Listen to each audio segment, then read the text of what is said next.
France Maghreb 2, France Maghreb 2. Et c'est reparti pour une nouvelle semaine. Bonjour à toutes, bonjour à tous, ravi de vous retrouver en ce lundi 27 février. Ça y est, c'est fini, le mois de février terminé. Ou presque en tout cas. J'espère que vous allez bien avec ce froid du côté de Paris.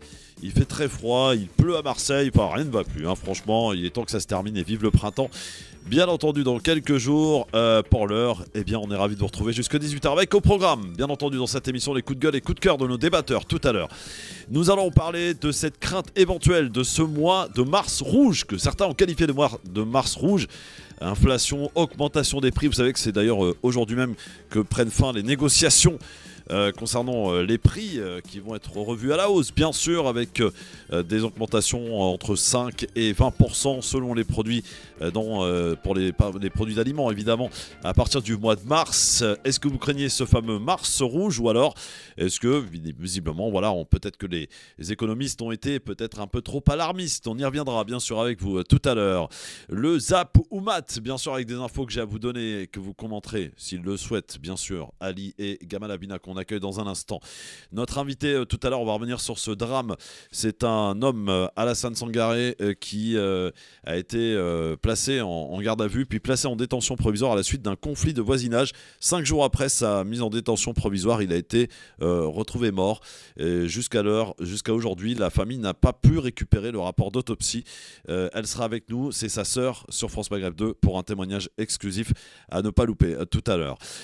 Entre-temps, évidemment, il y a un médiateur qui est a priori dans cette crise ukrainienne, russo-ukrainienne qui apparaît, c'est la Chine. Oui, mais est-ce un médiateur crédible? Un médiateur qui, pour le coup, a voté, d'ailleurs, n'a pas voté l'exclusion de la Russie, le retrait de la Russie, évidemment, à l'ONU la semaine dernière. Que peut-on en dire de ce médiateur? On y reviendra dans un instant, bien entendu. Et puis le quiz à ne pas louper, bien sûr, tous ces rendez-vous qui vous emmèneront tranquillement jusqu'à 18h. Le Grand Forum, Christophe Fro sur France Maghreb 2. Le Grand Forum. Et pour commencer la semaine, monsieur Gamal Abina, fondateur de MDC. Comment ça va, Gamal, là? Très bien, et toi, Christophe, vous les amis? Je sais pas si on m'entend, voilà. Oui, on m'entend mieux. Bah oui, si on ouvre le bon micro, ça va. C'était le micro number 2. Ouais, c'est n'importe quoi. Ali est avec nous, notre directeur commercial. Comment ça va, mon Ali? Très très bien. Oui. T'as une bonne mine, toi, hein? Oui, effectivement, oui. On a eu l'occasion de passer quelques jours dans le pays de nos parents, à savoir l'Algérie. Ah ouais. Exactement. L'Algérie, exactement. Et alors?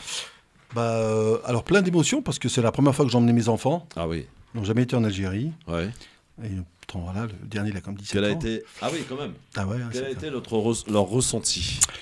Sincèrement, très très très agréablement surpris. Alors déjà, on a eu beau temps. Déjà, c'est une chance, du soleil.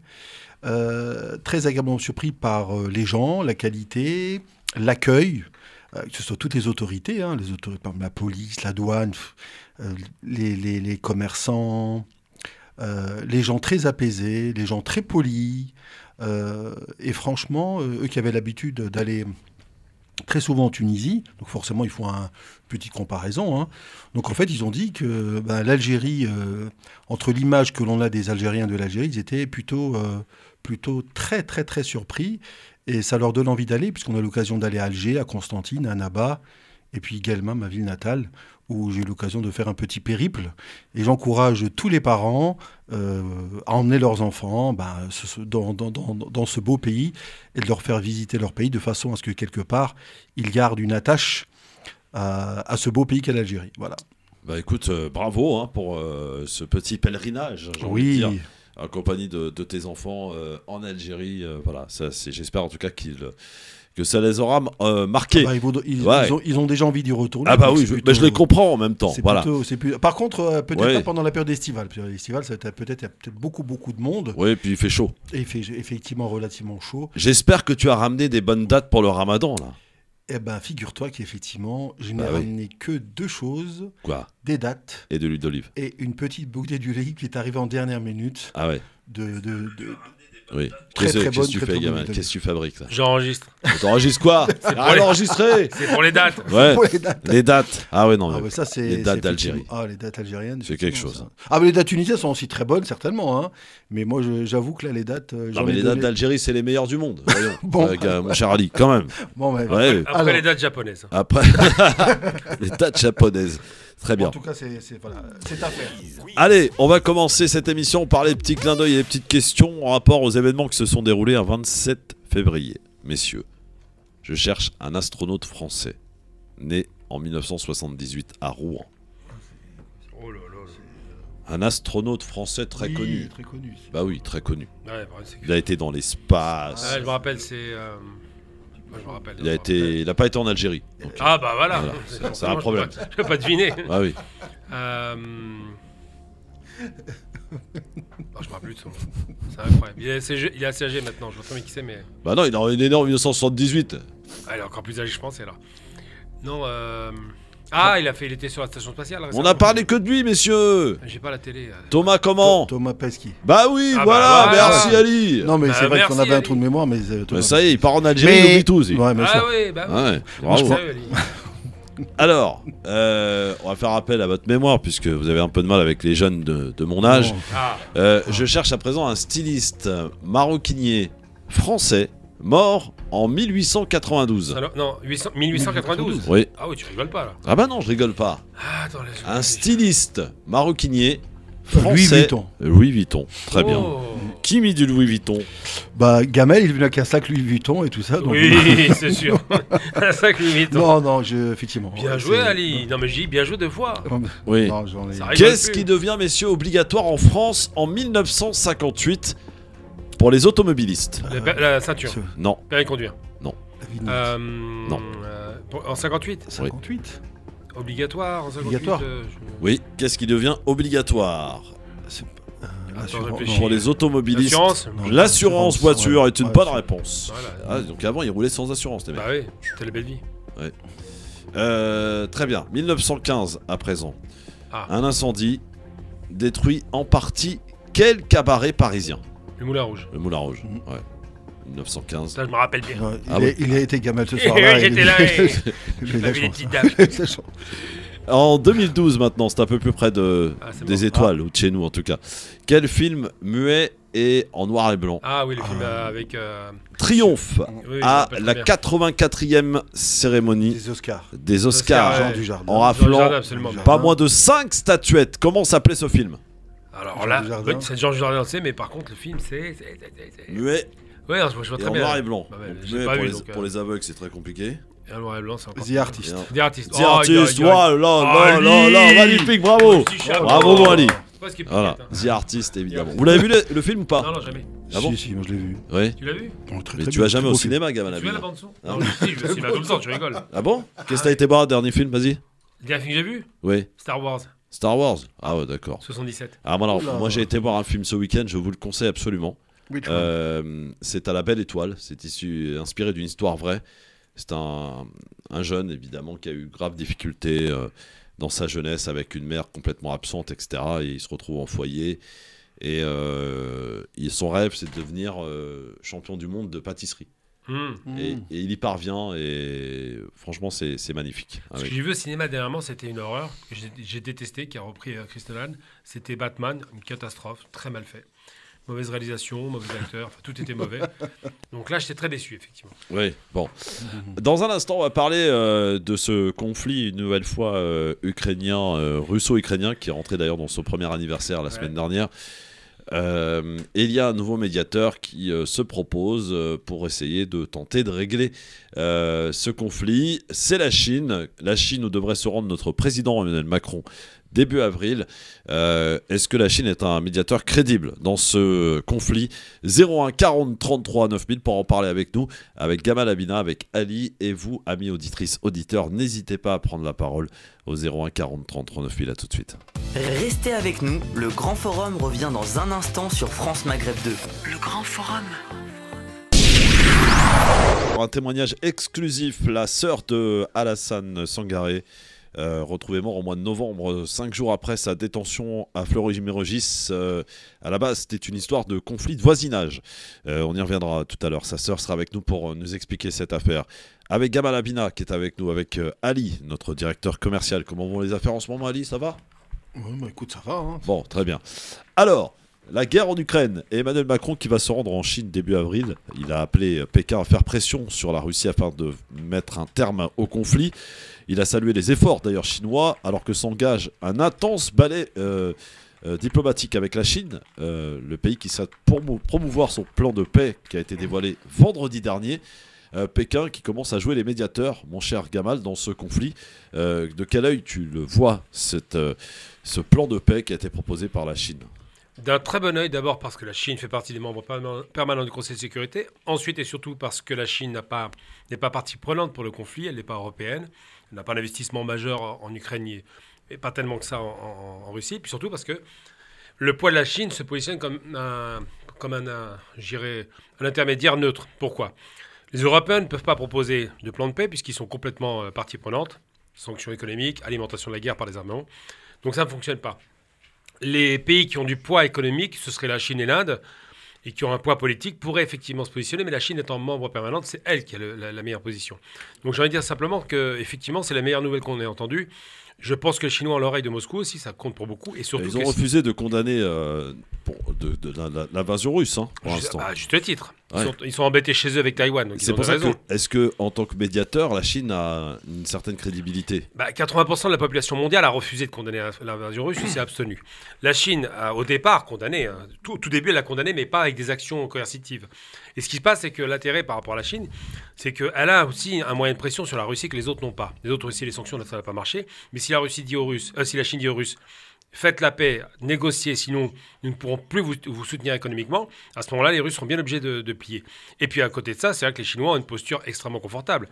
Ils ne sont pas partie prenante, ils ne sont pas engagés militairement, ils ne sont pas engagés économiquement, ils n'ont aucun intérêt à ce que l'Ukraine, que ça aille bien ou mal, des intérêts personnels là-dedans, ils s'en fichent complètement. Donc je pense que la Chine, effectivement, a tout intérêt à être un médiateur de qualité, bien que les États-Unis ont tout de suite dit qu'ils ne prenaient pas cette médiation au sérieux, malheureusement. Donc là, pour le coup, Macron est dans du beau côté de l'histoire. Ali, je précise que parmi un certain nombre de personnes qui vont se rendre à Pékin, le président bélarusse Loukachenko, seul allié européen de Moscou, devrait aller en Chine, à Pékin, la semaine prochaine, Ali. Justement, sur la médiation de la Chine, est-ce que c'est crédible pour toi, Ali? Complètement, parce que là, je pense qu'on rentre dans une phase où aujourd'hui, ce conflit dure déjà depuis plus d'1 an. Ce conflit est quelque part en train de s'enliser. Et l'enlisement du conflit n'est pas forcément quelque chose de très très favorable à la Chine et à l'économie chinoise. Donc ça, c'est, je pense, un élément très très important. On se rend compte que ce conflit, quelque part, crée une forme de déstabilisation de l'économie mondiale. Donc ça, c'est pour rejoindre ce que disait Gamal. Aujourd'hui, la Chine, son intérêt à elle, c'est effectivement que ce conflit cesse d'une façon ou d'une autre. Alors, ils ont les moyens, je pense, les Chinois, par rapport à l'Europe, et leur intérêt à eux. Alors, dire qu'ils ont condamné, ils ont raison certainement de ne pas condamner, parce qu'en fait, quand on écoute un petit peu le discours des Chinois, il est très clair. Les Chinois parlent beaucoup de l'OTAN. Tout à fait. Ils disent que l'OTAN se rapproche près de la frontière russe. C'est très, très important. Ils parlent beaucoup de l'OTAN. Hein. Ça, c'est quelque chose, un élément qui est très très important. Ouais. Certainement parce qu'ils font figure à ce qui va peut-être arriver avec l'histoire de Taïwan, hein, en disant c'est l'OTAN qui se rapproche de la Russie, ce qui n'était pas effectivement écrit dans le cadre des accords. Donc la diplomatie chinoise à ce niveau-là est, je ne sais pas ce que tu en penses, est très très fine. Très hein. subtil, je suis d'accord. Très très très subtil. Hein. Donc l'intérêt de la Chine aujourd'hui, c'est que ce conflit est en train de lancer un problème de croissance au niveau mondial. Finalement, cette crise, elle va impacter l'économie chinoise, puisque l'Europe s'affaiblit. Oui. Voilà. Donc la Chine n'a pas intérêt à ce que l'Europe s'affaiblit, parce que si l'Europe s'affaiblit, par voie de conséquence, des marchés en moins. Si la Russie aussi aujourd'hui connaît des problèmes économiques, bien qu'ensemble, ils ont explosé les accords ces derniers temps. Tu as vu, je ne sais pas si tu as vu les échanges incroyables, hein, le gaz, le pétrole, en contrepartie avec toute la partie technologie. Donc la Chine exporte beaucoup toute la partie téléphonie, les puces et tout ça. Donc quelque part, la Chine, son intérêt, parce que là, il y a un acteur économique qui rentre en ligne. La Russie est une puissance militaire, rien à dire. La Chine est une puissance économique et militaire. Donc c'est comme les deux. Oui, Donc, mais il y a un élément important que vous oubliez, je pense, c'est que Oui. les relations entre la Chine et les États-Unis, qui ont quand même un point important dans ce conflit, sont assez mauvaises. Ouais, mais l'intérêt aujourd'hui de l'intérêt. Non, mais moi je pense qu'aujourd'hui c'est un billard quelque part à moi je pense qu'à 3 bandes, mais le perdant dans l'affaire c'est nous les Européens, puisqu'aujourd'hui on va arriver à un bloc États-Unis, Chine, c'est clair et net. Donc voilà, aujourd'hui il y aura la suprématie chinoise et à côté il y aura la suprématie américaine avec derrière elle les économies occidentales, toute l'Europe. Donc, quelque part, nous, les Européens, on n'a pas du tout notre mot à dire. Donc, quelque part, aujourd'hui, la Chine, son intérêt, et les États-Unis sont aussi quelque part, je pense qu'ils sont en train d'accepter, à mon avis, c'est une question je pense, de temps. Oui, c'est en train de changer la position. Ça va changer, bien entendu, à partir du moment où les Chinois commencent à entrer en action. Et là, on est sur le volet économique, hein. C'est très, très important, le volet économique. Je ne sais pas si vous avez entendu parler quand même que quelque part, Zelensky, là, le fameux Zelensky, monsieur qui demande tous les jours quelque chose, a quand même viré quasiment tout son gouvernement. Oui, clairement.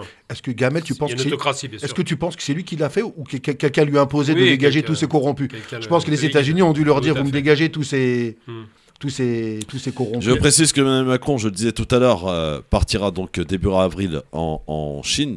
Le président français qui a salué l'application de Pékin. La Chine a présenté vendredi donc un document de 12 points dans lequel elle exhorte les deux belligérants au dialogue. Écoutez Jin Chenjing, il est directeur de l'Institut chinois des relations internationales. Écoutez ce qu'il en dit. Le besoin le plus urgent est de s'asseoir pour négocier malgré les fortes contradictions.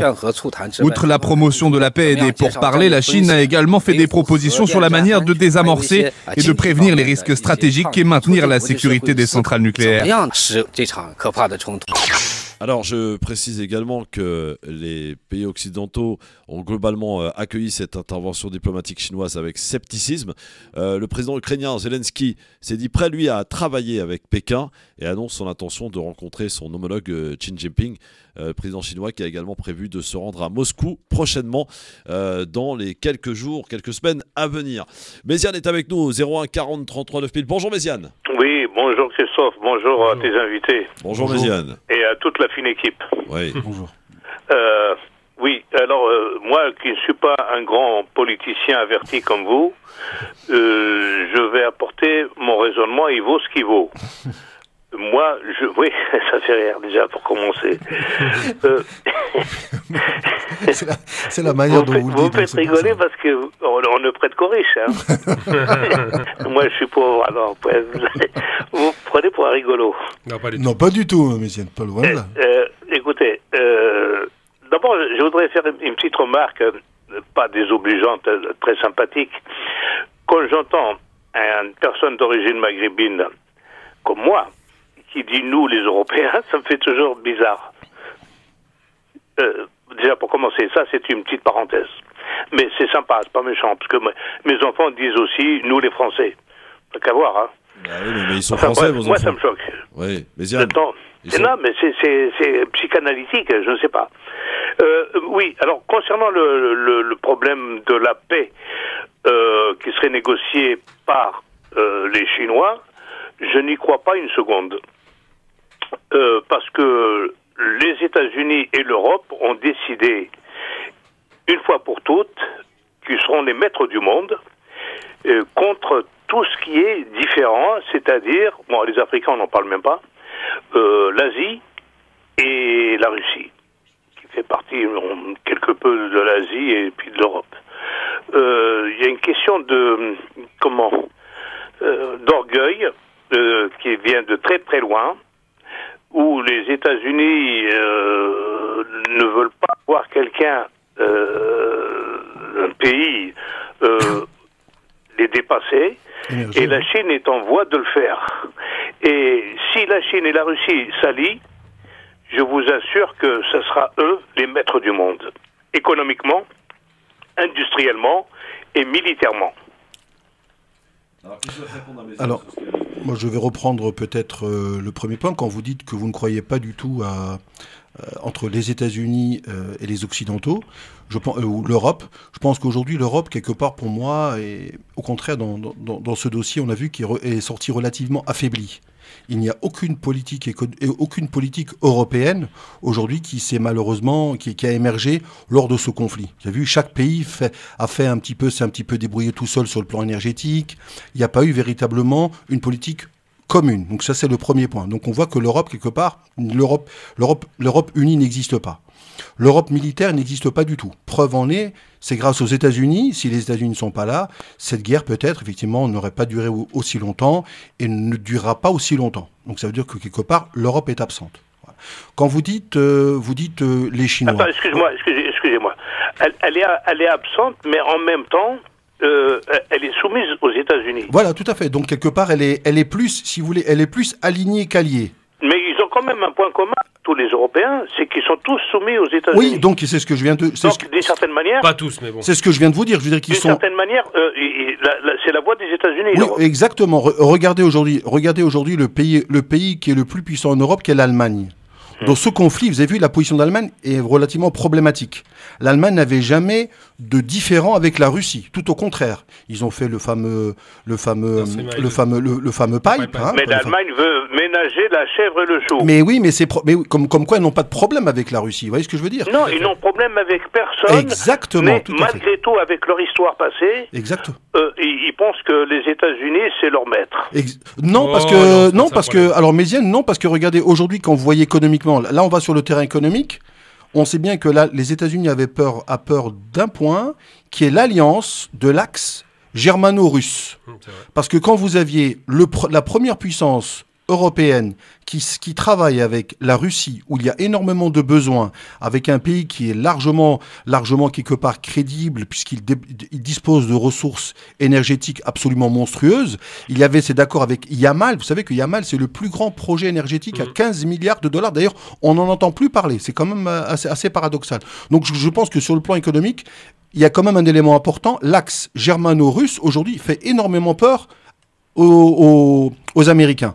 Et l'hégémonie américaine, elle est là. Donc, quand vous dites l'Europe, je pense, l'Europe n'est pas alliée. L'Europe est plutôt alignée sur les États-Unis. C'est une différence qui est notable. Ça veut dire qu'en un mot, quel est le pays européen aujourd'hui qui peut se prévaloir de donner une idée? Aucun. Vous avez vu, ils sont tous derrière les États-Unis. Joe Biden, je sais pas. Pour ne pas monopoliser l'antenne, quel est votre avis, disons, votre proposition pour que la paix arrive? Quelles sont les concessions que les uns et les autres doivent faire entre les Russes et les Ukrainiens? Je vais dire une chose. D'abord, contrairement à ce que vous dites, la médiation chinoise est plus que crédible parce que c'est une façon d'échapper à ses responsabilités. Là, je vois un article qui a été fait par le Bild. Bild, c'est un journal allemand très important et fort tirage, qui titre « Kriegsultimatum for Zelensky ». Ça signifie quoi? Ça signifie que c'est l'ultimatum de guerre que Zelensky subit. C'est-à-dire qu'il ne peut pas faire autrement. Il va mendier des armes. Les Européens ne sont pas en mesure de lui produire ces armes et ils ne veulent pas s'engager. Ensuite, la question allemande. Alors, la question allemande est intéressante parce que tout le monde se souvient qu'ils ont été écrasés par à la fois les Russes d'abord et les Européens anglais, les forces libres françaises, mais surtout les Américains. Et que depuis la chute du mur de Berlin, eh bien, les seuls occupants de l'Allemagne aujourd'hui, militaires, je veux dire, les occupants militaires, donc ceux qui continuent à coloniser l'Allemagne, c'est les États-Unis. Toutes les forces ont été démantelées, les Anglais sont partis chez eux, les Français aussi, les Russes aussi sont partis, rappelons-le. Mais les États-Unis sont là-bas et occupent toujours des bases militaires. Les États-Unis font des pressions à l'Allemagne qui leur font un chantage permanent. Donc l'Allemagne n'est pas indépendante, tout comme le Japon demeurant. Donc ils n'ont pas leur voix à la parole. Ce sont les hommes d'affaires, ce sont les syndicats qui commencent à crier là-bas parce qu'ils ne supportent plus ce diktat états-unien. Ensuite, oui, c'est crédible. Pourquoi? Parce que les opinions publiques commencent à en avoir marre de cette guerre. Je parle en Occident. Parce que ça coûte des points de croissance et ça coûte effectivement des pouvoirs d'achat à la majorité des populations occidentales européennes, pas extrême occidentale états-unienne. Hein. Donc les États-Unis ont joué leur carte. Maintenant, ça commence aussi à parler aux États-Unis. Ils commencent à dire qu'il y a un problème, que cet alignement total sous Zelensky en faisant semblant d'oublier qu'il y a aussi des postures radicales et racistes dans son parti, dans son mouvement, dans son pays, d'oublier qu'effectivement les Russes étaient légitimes à ne pas voir les portes de l'OTAN à leurs frontières, c'était trop. Eh bien, tout ça conduit à un lâchage progressif. On voit bien actuellement, si Bild titre contre Zelensky, si Macron va immédiatement en Chine, si d'autres intervenants européens commencent à se poser la question, comme les Italiens d'ailleurs, il faut le rappeler, parce que les Italiens ne sont pas du tout alignés sur les États-Unis aujourd'hui. On voit bien sur la Biélorussie, sur la Hongrie. C'est timide. La Hongrie, Bulgarie. Urban. Excusez-moi, pour finir. Oui. Alors, est-ce que la paix viendra de manière contrainte et forcée, ou est-ce qu'elle viendra par de la raison? Alors, elle ne viendra pas par la raison, parce que depuis le début de ce conflit, on sent bien que du côté occidental, il n'y a pas de raison. On est vraiment dans l'émotionnel, on joue la carte de l'émotion et on alimente la guerre. Aucun pays occidental n'a tenté, sauf peut-être Macron avant la guerre, n'a tenté la médiation. Les Chinois la tentent, pourquoi? Parce que d'un côté, ils se savent en position de force, les Chinois c'est les plus fort, et de l'autre côté, parce que les Européens sont au bout de course, ils ne pourront pas supporter un nouvel hiver sans gaz russe. On sait que les réserves de gaz sont à 0 aujourd'hui, alors que l'hiver a été doux, et ne pourront pas supporter une guerre qui dure. Et puis pour finir, parce que les États-Unis, même au sein de l'alliance américaine, eh bien, on sait très bien que Biden n'a pas la majorité au Parlement, que les parlementaires commencent à dire on va arrêter de donner de l'argent à Zelensky parce que ça ne mènera nulle part. La guerre est ingagnable. Donc sur cette réalité, la paix va s'imposer de force, non pas parce que ils la veulent, ils la voulaient pas cette paix, mais simplement parce que de toute façon la victoire est impossible. Donc les Chinois vont arriver et ils vont devenir la porte de sortie des Européens. Alors, Méziane, juste pour ajouter un dernier complément, moi je vais sur le terrain purement économique. Aujourd'hui, il y a une véritable nécessité. Juste pour votre information, Méziane, sachez qu'aujourd'hui, la Chine, avec l'Occident, c'est chaque année 1000 milliards de dollars d'échanges. C'est énorme, ouais. Avec la Russie, ça n'est que 75 milliards. La Chine, son intérêt aujourd'hui, c'est pas que l'Europe s'affaiblit, parce qu'elle est en train de s'affaiblir. Vous voyez, ça s'affaiblit. L'inflation, donc moins de commandes. Donc aujourd'hui, un risque. Mais vous, excusez-moi. Oui. Vous voyez que par l'aspect économique. Ah, parce que c'est le conflit n'est pas que d'un point de vue économique. Ben moi, idéologique. Non, oui. Alors vous dites idéologique en termes de, alors idéologique. C'est faible. Simplement idéologie sur le modèle économique. Ça reste sur la même chose. Tout à fait. C'est sur le modèle économique. Quand vous avez une économie chinoise qui est censée être privée, mais qui est contrôlée par un parti, qui est comme incroyable. À côté, vous avez un pays qui est les États-Unis. Elle n'est, vous savez, Méziane, regardez depuis le début maintenant. Refaites un peu en arrière le scénario du film là. Qu'est-ce qui se passe tout de suite? Dès qu'il y a l'attaque d'Ukraine, tout de suite, le gaz. Ouais. Tout de suite, les sanctions économiques. On n'a pas fait de diplomatie. Vous imaginez, c'est qu'au bout d'un an qu'on est en train de dire, bah tiens, si on parlait un peu de négociations, de réunions. Oui, non, mais en finalité, ça pour résumer, c'est l'argent qui décide. Je vais donner un exemple très concret. Méziane, malheureusement, l'économie. L'idéologie à l'époque, c'était communisme contre capitalisme. Donc là, on comprend très bien que la ligne de partage, c'était la question économique, on est d'accord. Un modèle dirigiste d'État communiste, d'accord, bolchevique, contre le capitalisme ultralibéral états-unien. Là, aujourd'hui, il y a toujours une idéologie économique, mais qui est plus subtile. On voit bien qu'il y a un capitalisme ultralibéral côté États-Unis, a toujours été très conquérant, face à une ex-Union soviétique russe qui a repris le contrôle de l'économie. Je rappelle que quand le président russe arrive aux commandes, Poutine met au pas les oligarques. C'est fini l'ultralibéralisme en Russie. C'est l'État qui contrôle à nouveau l'économie. Il renationalise le pétrole, le gaz, et reprend le contrôle des principaux éléments, les principaux bijoux de famille russes. C'est pareil pour les Chinois. Ce libéralisme des Chinois est très, très téléguidé par l'État. Le Parti communiste, lorsqu'il y a un problème avec ce qu'on appelle un oligarque, peut le mettre immédiatement en prison. Donc il n'y a pas cette idée d'une économie totalement libérée. Il y a toujours la tutelle de l'État qui est restée, l'interventionnisme en l'occurrence, contre l'ultralibéralisme qui est donc le non-interventionnisme de l'État. Qui est un modèle, qui est un modèle. Donc vous voyez, Méziane, tout ne reste malheureusement qu'économie. Et point important, aujourd'hui, si l'axe germano-russe avait fonctionné comme il aurait dû fonctionner, je peux vous garantir que les États-Unis, s'il y a cette guerre-là, c'était les États-Unis qui étaient affaiblis. Parce que n'oubliez pas, la dédollarisation du monde aujourd'hui est en place. La Russie et la Chine échangent en roubles. C'est un élément fondamental et important qu'il faut quand même garder à l'esprit. Vous voyez ce que je veux dire? Donc on voit bien que, Méziane, tout n'est malheureusement qu'économie. Regardez, aujourd'hui, nous, si on subit la guerre, si on subit par exemple les guerres du pétrole. Regardez, en plus de ça, je peux vous poser une question, Méziane. Vous voyez, ils demandent des chars. Est-ce que sincèrement, vous pensez que parce que l'Estonie, l'Espagne, la Pologne va envoyer 300 chars maximum, 300 chars, le conflit il va prendre une tournure franchement, quelque part, c'est se moquer un peu. En tout cas, c'est très intéressant cet échange. Merci beaucoup, Méziane, pour nous avoir appelé. Merci beaucoup, Méziane. S'il te plaît, oui, qu'est-ce qu'il y a, Méziane? Alors, est-ce que vous êtes d'accord avec cet adage? Oui. L'argent est un bon serviteur, mais un mauvais maître. Tout le monde est d'accord là-dessus. Bien sûr. Non, allez. Allez, Merci salut, beaucoup, merci, Méziane. Au revoir. À Au revoir. bientôt. Bah, très intéressant cet échange en tout cas et vous pouvez en faire de même évidemment si vous avez des questions à poser et si vous souhaitez intervenir, donnez votre avis. On souhaite que les gens de province nous appellent aussi un peu. Bah oui, évidemment, pourquoi ils nous appelleraient pas les gens de province? Même je sais que les Marseillais ils font la grimace ce matin, je comprends, ça fait mal une 3-0. Si seulement Marseille pouvait au nous stade appeler. Vélodrome 3-0. 3-0. Ils sont pris 3-0. Ouais, Ah, ça fait mal. c'est Paris qui leur a mis 3-0 évidemment. En plus. C'est plutôt Mbappé d'ailleurs. Bon, si Bah, un auditeur Marseille, une auditrice Marseille, ça serait sympa quand même. Ouais, non, mais J'espère qu'ils s'énervent un peu. ils sont tous en PLS là, c'est clair. Ils sont en PLS. Ils sont en Il a rajouté PLS. une couche. Terminé. Oh là là. Ça y est, la prochaine victoire c'est pas avant 20 ans, donc soyez patients les gars. Oh là là, c'est Ça méchant. charrie. Bon. 01 40 33 9000 les enfants, je vous attends évidemment. Et on continue de parler de ce médiateur qui est la Chine. À tout de suite. Ne bougez pas, le Grand Forum revient dans un instant. Le Grand Forum sur France Maghreb. Il est là, évidemment, sur France Maghreb de tous les jours de 16h à 18h avec Gamal Abina aujourd'hui, fondateur du MDC, avec Ali, directeur commercial, et avec vous au 01 40 33 9000. Votre avis nous intéresse pour parler de ce sujet, de cette guerre russo-ukrainienne. Bien entendu, avec cette médiation et cette proposition de la Chine qui est vue d'un bon oeil, notamment par Emmanuel Macron, et qui se rendra d'ailleurs à Pékin au mois d'avril. Et nous accueillons Janine qui nous appelle de Marseille. Bonjour Janine. Oui, bonjour, je suis ravie d'être avec vous. Ravi de vous accueillir, ma chère Bonjour, Janine. Janine. Je vous écoute régulièrement dès que j'ai l'occasion et j'apprécie énormément votre émission et la qualité de vos intervenants. Je tiens à vous le dire. Merci beaucoup, Janine. Voilà, alors j'appelais pour la Chine qui veut servir de médiation Oui. dans ce conflit. Oui. Alors ce que j'ai remarqué à mon petit niveau, bien entendu, c'est que dès que la Chine a fait connaître justement son intention de se situer à ce niveau-là, tous les pays européens, à la traîne des États-Unis, bien entendu, on ne va pas le répéter, ont commencé à s'agiter, à vouloir augmenter les envois de chars, les envois de ci, les envois de là.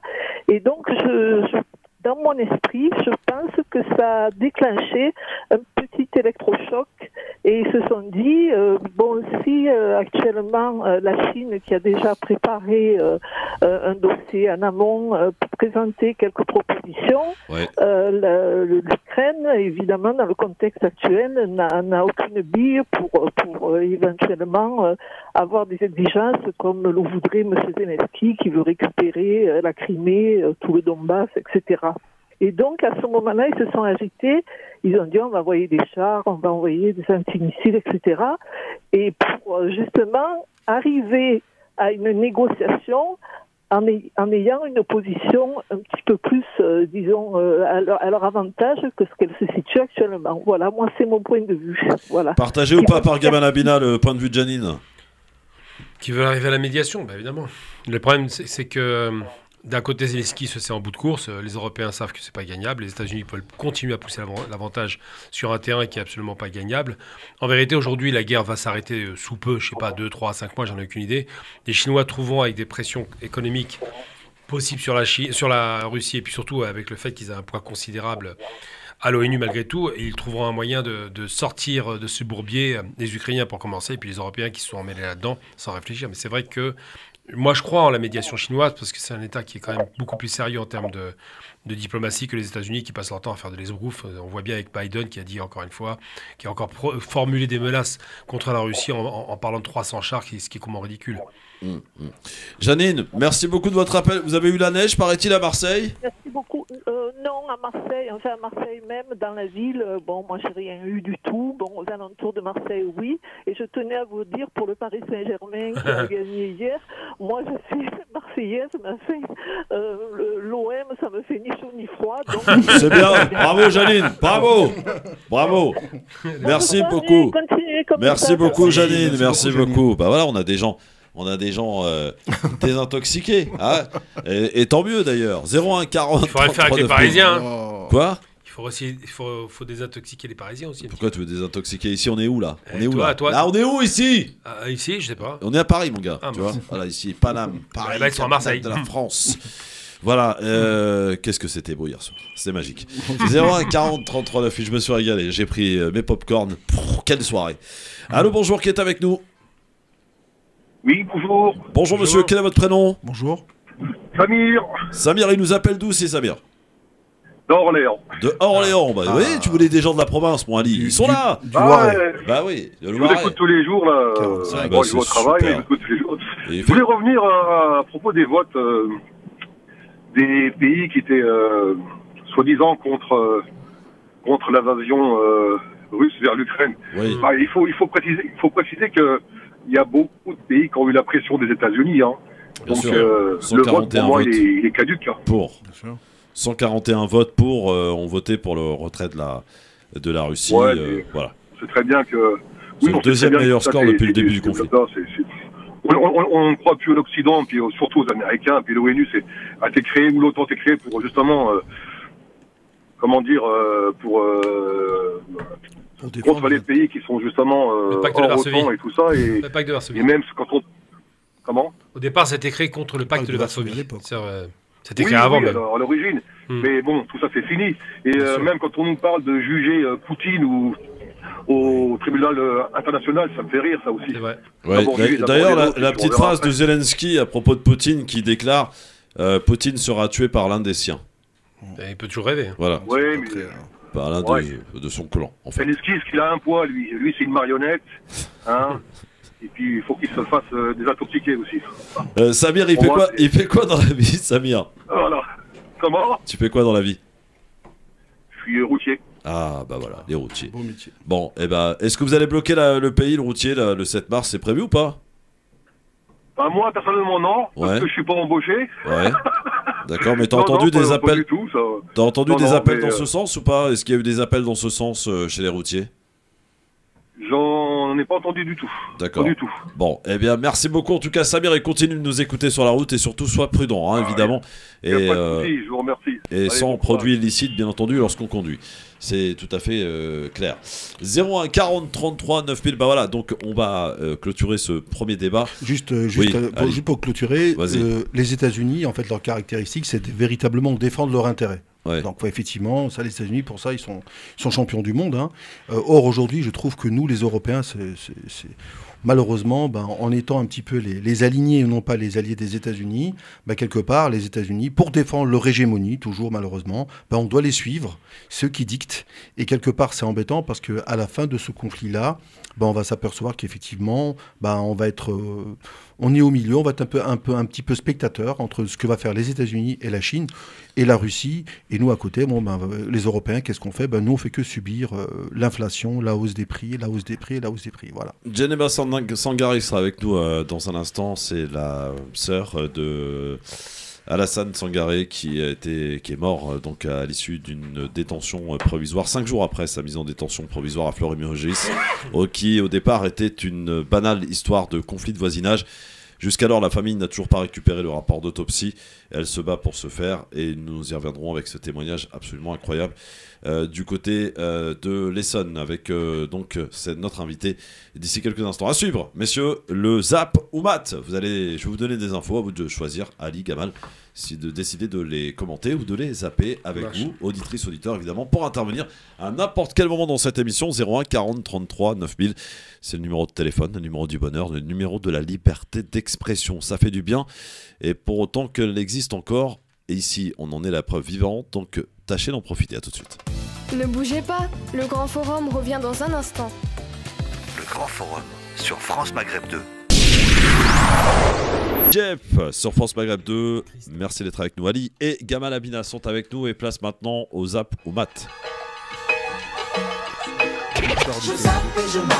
Et je zappe ou je mate. À vous de choisir, Gamal Abina, Ali, avec cette première information tombée ce matin. C'est la Cour d'appel de Paris qui a décidé de placer en détention provisoire l'humoriste Pierre Palmade. Mon cher Ali, tu commentes ou tu zappes? Franchement, il parle tous les jours de ce truc à la télévision. C'est un vrai feuilleton, là. Ça m'intéresse pas. Hein, ok, donc tu zappes. Gamal?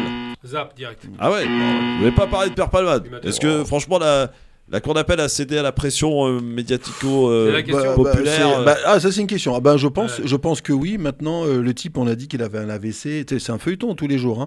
Il a eu un AVC. Est-ce que quelque part, son état de santé... Les raisons invoquées sont assez drôles. C'est lesquelles Il y a peur de conduite sous effet de cocaïne. Je ne savais pas qu'il pouvait reconduire, hein, parce qu'a priori, il était... en centre, on a assigné à résidence avec bracelet électronique dans un hôpital d'addictologie à Villejuif, donc dans les mêmes conditions qu'une prison. Hein. La seule différence, c'est qu'il y avait un lit, quoi. Sinon, pour le reste, ça ressemble vraiment à une prison. Donc là, la cour d'appel a cédé à la pression populaire, quoi. Je pense qu'effectivement, comme peut-être l'affaire... Alors, c'est l'affaire dans l'affaire. C'est tellement médiatisé. Tu matin, midi et soir, tu entends ça tous les jours. Alors qu'en fait, il n'y a rien de nouveau dans le dossier. Le type, il a écrasé. Voilà. Il y a une petite nouveauté. C'est quoi? C'est pas le dossier, mais... Oui, mais sur le plan juridique... Oui, rien de nouveau. Après, derrière, Après, il y a l'affaire pédopornographie. Il y a l'histoire de la pornographie qui a fait aggravant. Oui, mais... Qui n'est pas lié à l'accident, mais... Du tout, mais qu'ils auraient, parce qu'on n'a pas la preuve, qu'ils auraient découvert, et là, on sombre dans le pénal, on n'est plus dans le pénal de police. C'est la cour d'assises directe. Très bien. Alors on passe à une autre information. Les assises, t'as raison en plus. Alors là, écoutez bien cette information qui est un peu passée inaperçue. C'est un exercice militaire géant mené par l'armée française qui a démarré dans le sud de la France. Qui d'ailleurs a réquisitionné 7000 soldats qui sont mobilisés pour cette opération qui est baptisée Orion et qui va se dérouler d'ailleurs dans 14 départements jusqu'au 11 mars prochain. L'objectif de cet exercice militaire, se préparer, écoutez bien, au mieux à des conflits de haute intensité. Mon cher Ali, tu commentes ou tu zappes? Écoute, quand tu as dit conflit de haute intensité, 7000 soldats, ça fait peur, hein. Ouais. Écoute, moi personnellement, quand tu me parles comme ça, je suis plutôt pas très rassuré, hein. Parce que quand on réfléchit, qui est-ce qui risque d'attaquer la France? Gamel, je sais pas. Si, les Corses. Non, mais c'est vrai que quand on dit ça, qui est-ce qui risque de... Je sais pas. Parce qu'il y a la Russie, mais c'est ridicule. Et la Russie, non, après les Européens, il n'y a pas de pays. L'Allemagne, l'Espagne. Donc je pense que là, c'est peut-être ils veulent peut-être plus de budget, le ministère de la Défense. C'est déjà fait, certainement. C'est déjà dans les tuyaux. Voilà, parce que franchement, haute intensité, je vois pas avec qui on va se battre, hein. Gamal, tu commentes, tu zappes? Oui, je commente. Monsieur Macron a décidé de façon très opportune de porter le budget militaire d'ici 2006 à 400 milliards. Donc il faut justifier les 400 milliards, on va se créer un ennemi mythique. Les Russes sont à des milliers de kilomètres, mais j'ai entendu par un type du Modem, j'ai rigolé d'ailleurs, que si on n'avait pas arrêté les Russes en Ukraine, ils seraient à Brest demain.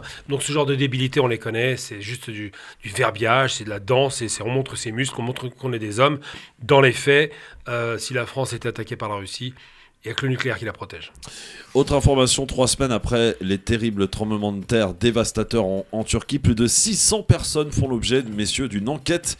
Elles sont impliquées plus ou moins directement dans l'effondrement massif des bâtiments. Et on y rajoute les excuses du président Erdogan. Ali, tu commentes, tu zappes? Alors ça, puis je commente parce que sincèrement, ces personnes-là... je ne sais pas si au-delà des assises, ces gens-là, il faut directement, pour moi, je crois que c'est radical, hein, construire un immeuble sans respecter les normes minimales de sécurité. Quelque part, c'est même pas jouer avec le hasard, là, tu sais, quand tu mets la cartouche. Oui, là, c'est tous les coups que tu gagnes. Hein. Donc, franchement, ces gens-là, ce ne sont pas des hommes d'affaires, ce sont de véritables criminels.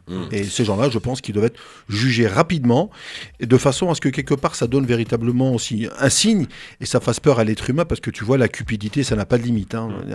Mon cher Gamal, tu zappes ou tu commentes? Non, je commente simplement pour dire 2 choses. La première, d'abord, une pensée pour toutes ces milliers de familles qui ont été tuées en Turquie et en Syrie. En Syrie, bien sûr. Là, on parlait de la Turquie parce que c'est là où il y a une enquête. Alors, la Turquie, c'est pire parce que la Turquie, il y a quand même... Alors, pourquoi 600 personnes? Parce qu'il n'y a pas seulement les promoteurs, ils ne sont pas 600, on le sait très bien.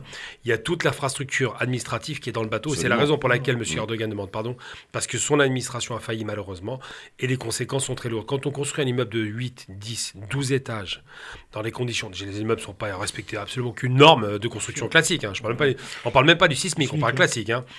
Du sable de mauvaise qualité, une construction fragile, mais surtout quand on le fait dans les zones où on sait que, pertinemment que c'est 3 plaques tectoniques qui s'affrontent, c'est criminel. Et effectivement, vu le nombre de morts record, on comprend qu'il y ait des poursuites parce qu'il y a à la fois les permis de construire, à la fois le cadastre, à la fois l'administration et les zones d'affaires qui étaient dans le bateau.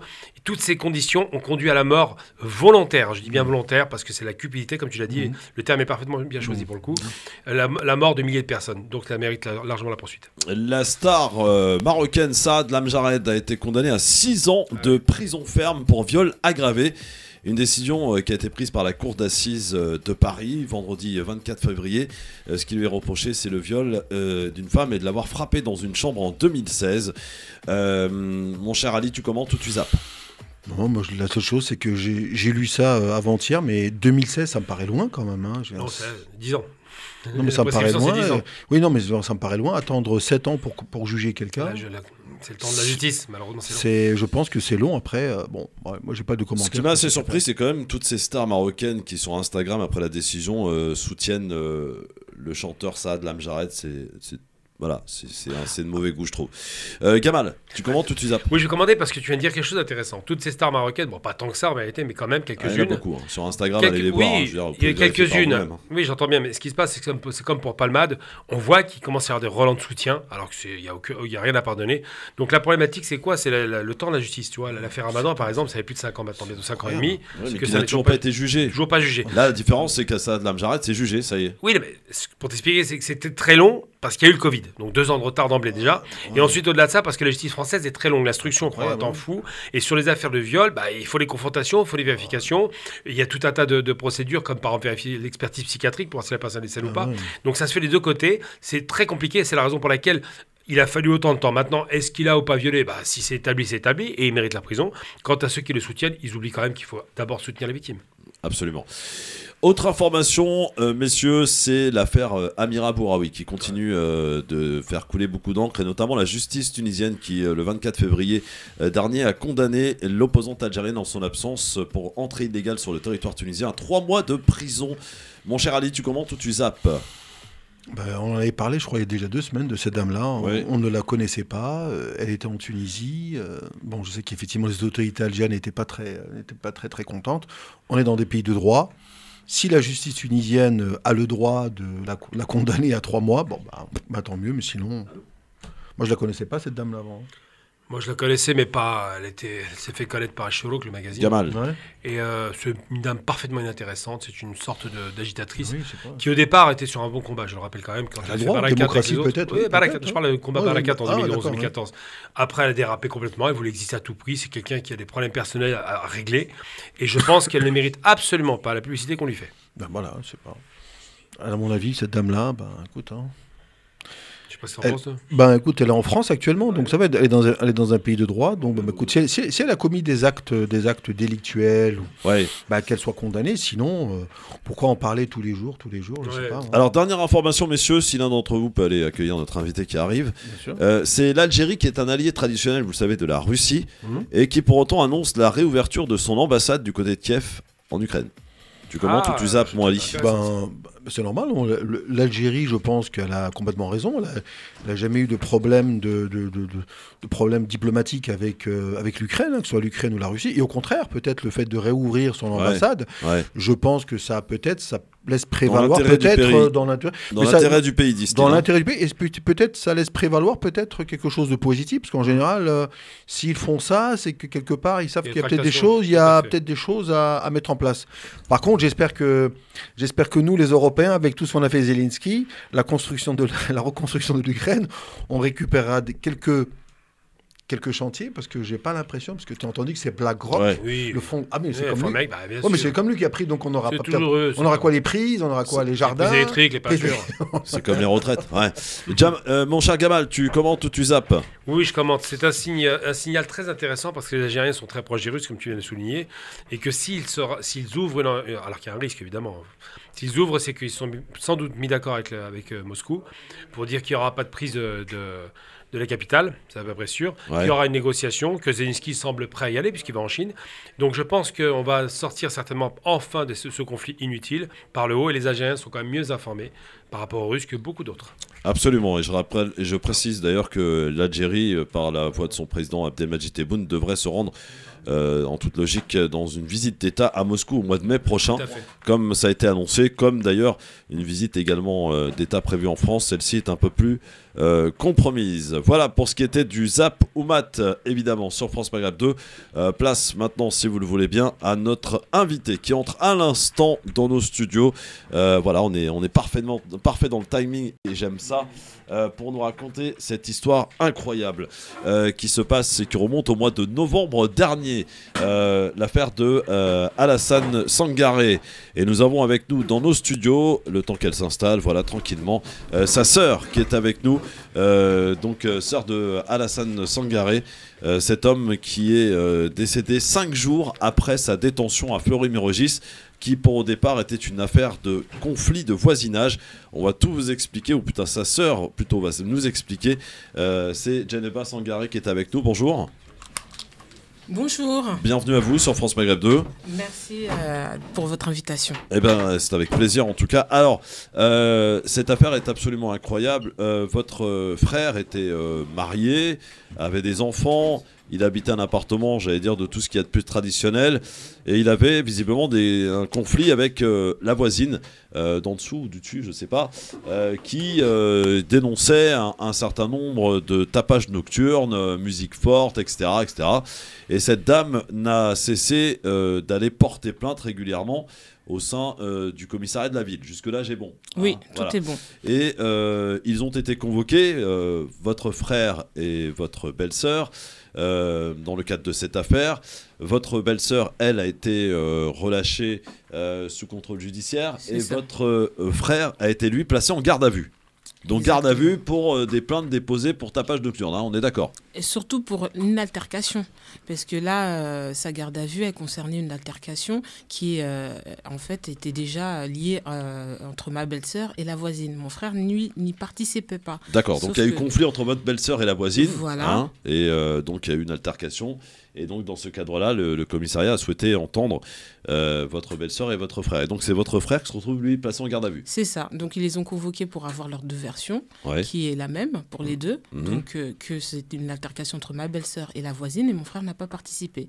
Malgré ça, Alassane a été mis en détention, provisoire suite à sa garde à vue. Jusque-là, on va dire que bon, jusque-là, ça peut paraître un peu logique. Mais ce qui devient de moins en moins logique, c'est que votre frère est placé en détention provisoire à Fleury-Mérogis, qui, je le rappelle, pour au départ, est une simple histoire de conflit de voisinage. Comment on arrive à se retrouver en détention provisoire pour un conflit de voisinage?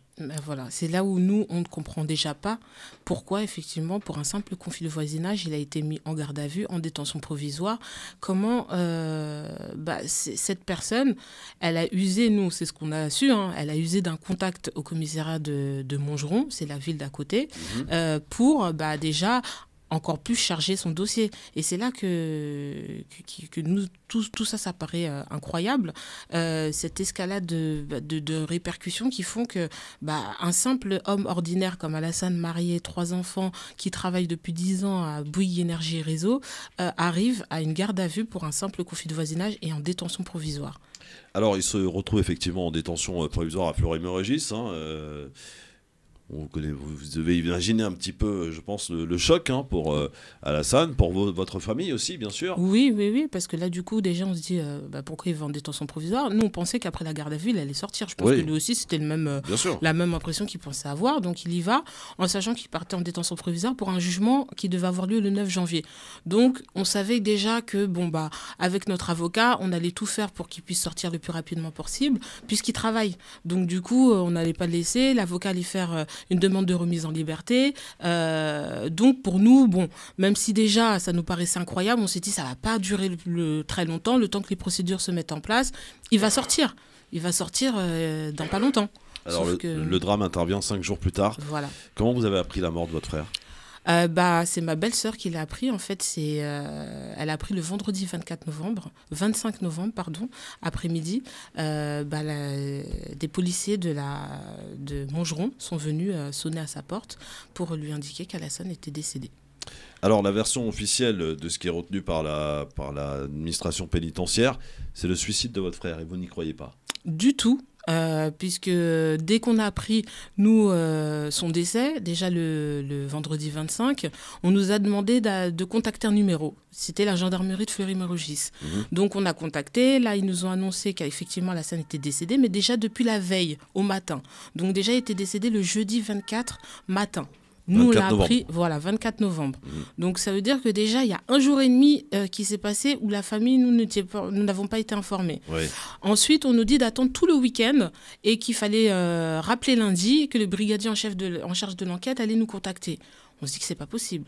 Donc déjà, nous, on commence à bouger. On part devant Fleury pour tenter d'avoir des informations, pour essayer aussi de l'identifier, parce que nous, c'est le choc. On se dit 5 jours après, qu'est-ce qui se passe? Est-ce que c'est vraiment lui? Donc, on tente, on va devant Fleury pour avoir des informations. Vous avez été reçu?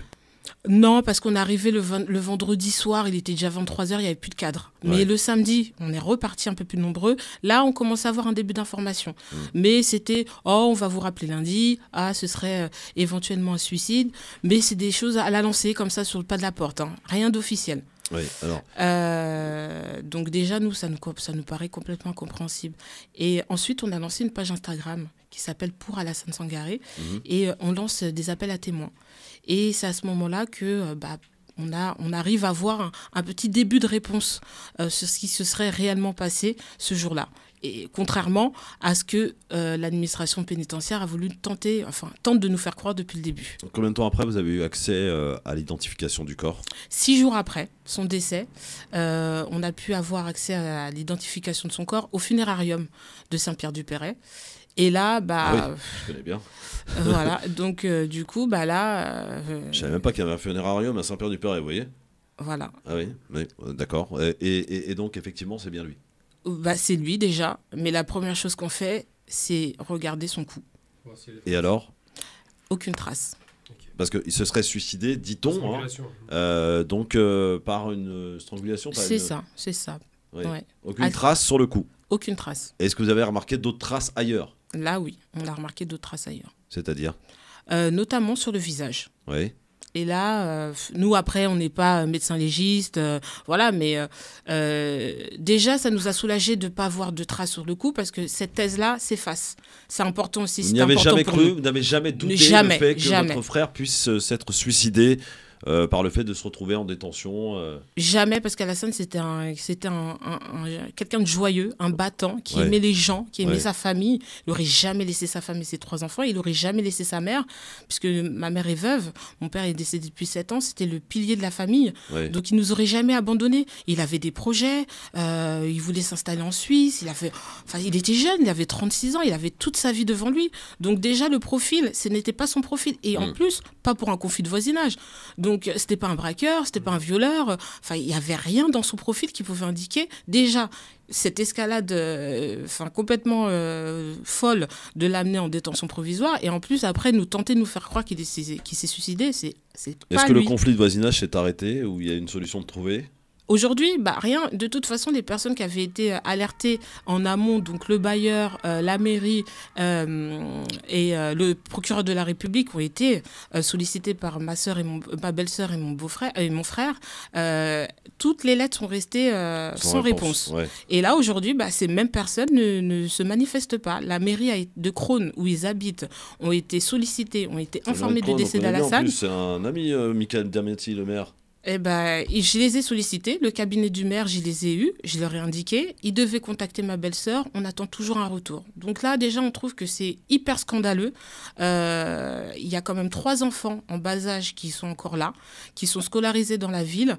Aucun suivi, aucun soutien psychologique, rien du tout. Aujourd'hui, nous sommes livrés à nous-mêmes et nous essayons de nous battre pour tenter d'obtenir la vérité. Alors la vérité, on est au mois de février, vous avez demandé un rapport d'autopsie? C'est ça. Que vous n'avez toujours pas eu? Toujours pas. Depuis son décès, on tente de l'obtenir. Qu'est-ce qu'on vous dit? Alors, au début, c'est via notre avocat, bien sûr, parce que on a dû être accompagné. On est accompagné par Maître Bouzrou, qui lui... Voilà, qui lui depuis le début, il demande à avoir accès au rapport d'autopsie. Donc en fait, il le balade comme il nous balade. Depuis le début, c'était oui, on vous le donne dès qu'il est disponible. Et les mois, les jours passaient, rien. Et là, on a dû faire une mobilisation devant l'Institut médico-légal. Et c'est ce jour-là qu'on a appris que le rapport avait été envoyé depuis début janvier. Alors que nous, on l'attendait au parquet d'Ivry. Et qu'est-ce qu'il y a décrit à l'intérieur de ce rapport ? On n'a pas accès pour l'instant. Donc, il est disponible auprès du parquet d'Ivry, mais qu'il ne souhaite pas, ils l'ont indiqué clairement à notre avocat, il ne souhaite pas le mettre à disposition. Et votre frère, là, il est où ? Là, on a dû l'enterrer. On a attendu le maximum de temps possible pour ne pas l'enterrer, pour avoir le rapport d'autopsie et tenter de voir s'il y avait des incohérences, peut-être si on avait besoin d'attendre de faire une contre-autopsie. Mais à un moment donné, plus de 2 mois, un corps s'abîme un petit peu. Bien sûr, il faut respecter l'intégrité du défunt. Et c'est notre frère, donc on cherche la vérité, mais on est aussi pour le respect.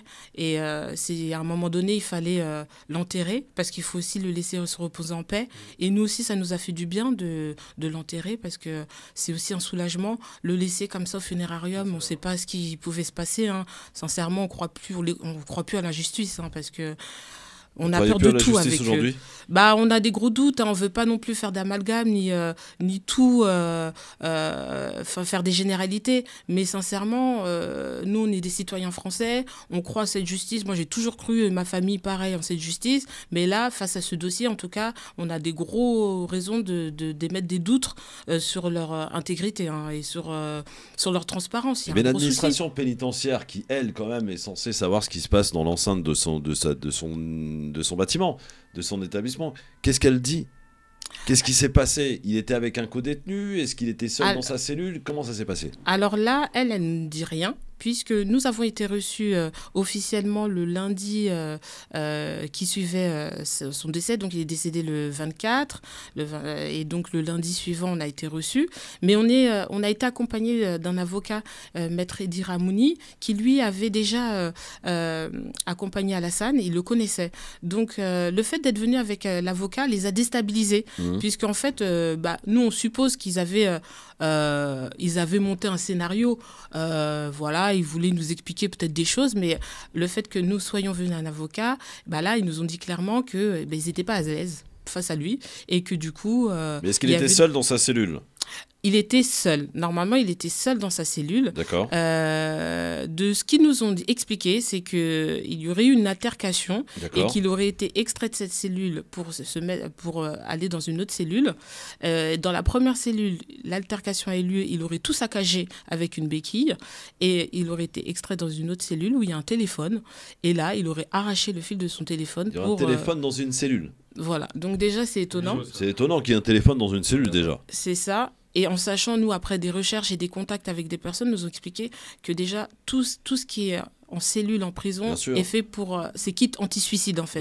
Donc, on ne peut rien faire avec. Voilà. Donc, il se serait suicidé avec le fameux fil du téléphone. Exactement. Sauf qu'Alassane faisait 1m90. Donc, nous, on pose des questions. On dit, mais comment vous l'avez trouvé ? Est-ce qu'il y avait quelque chose d'accroché au plafond ? Non. Tout est hésitant, en fait. Djeneba, vous pensez à quoi, franchement ? Qu'est-ce qui est arrivé à votre frère ? On pense qu'il y a eu une altercation, mais qu'il aurait, du coup, il y aurait peut-être eu des surveillants, ça reste des suppositions, mais des surveillants qui auraient peut-être tenté de le maîtriser et de cette maîtrise, une maîtrise assez musclée, on pense, et qui aurait amené à son décès. Quel âge ont ses enfants ? Alors, Tidjane a 8 ans, Alima a 4 ans et Ami a 3 ans. Donc voilà, il laisse 3 enfants en bas âge et la justice nous laisse aussi complètement sans réponse, rien. Et on est obligé de se battre avec nos petits moyens, mais avec des gros soutiens aussi des gens. Vraiment, on est très, très soutenus, mais on essaye de se mobiliser via les réseaux sociaux, notamment notre page Instagram. Vous pouvez nous en donner des réseaux sociaux ? On peut peut-être... ceux qui ont écouté la radio, évidemment, qui sont sensibilisés par cette affaire, peuvent un peu suivre la suite, ou pourquoi pas, je ne sais pas, faire un peu plus, on ne sait jamais. Oui, nous on est toujours ouvertes, hein. Enfin, on reste des femmes maintenant, puisqu'on est 4 sœurs. Alassane, c'est notre seul frère, donc avec ma mère et puis notre belle-sœur et ses enfants. Donc on reste mobilisés. On a créé la page Instagram pour Alassane Sangaré. On reste à l'écoute de témoignages de personnes qui voudraient nous soutenir, nous accompagner, nous aider, nous conseiller. On est à l'écoute de tout ce qui pourrait faire avancer cette affaire. On a notre conseil Maître Bouzrou, et à côté de ça, on essaye aussi de médiatiser aussi, parce que c'est important. Il faut que les gens sachent que c'est arrivé à Alassane, mais ça aurait pu arriver à n'importe qui. Voilà, juste un conflit de voisinage. Il n'avait pas un profil autre qu'un jeune homme aimant envers sa famille et qui avait plein de projets. Et voilà, sa vie a basculé du jour au lendemain. Et donc, là, nous, aujourd'hui, notre quête, c'est vraiment la vérité pour Alassane. La vérité, bien sûr. C'est la vérité pour Alassane. C'est ça. La vérité pour vous aussi, pour ses enfants. C'est ça. Voilà, pour sa surtout maman, pour eux. Surtout pour eux. Ali, qu'est-ce que ça t'évoque, cette histoire incroyable, terrible? Oula.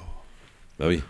Ça, il y a beaucoup d'émotions dans ce genre d'histoire, parce qu'effectivement, comme vous le précisez, Djeneba, qui reste très digne, mais d'un côté, je sais pas, on nous dit qu'il n'y a pas beaucoup de places en prison, et on est capable de mettre des gens en prison pour des problèmes de voisinage, donc des problèmes de place. Donc pourquoi est-ce qu'on met cette personne en prison pour un problème de voisinage en détention provisoire?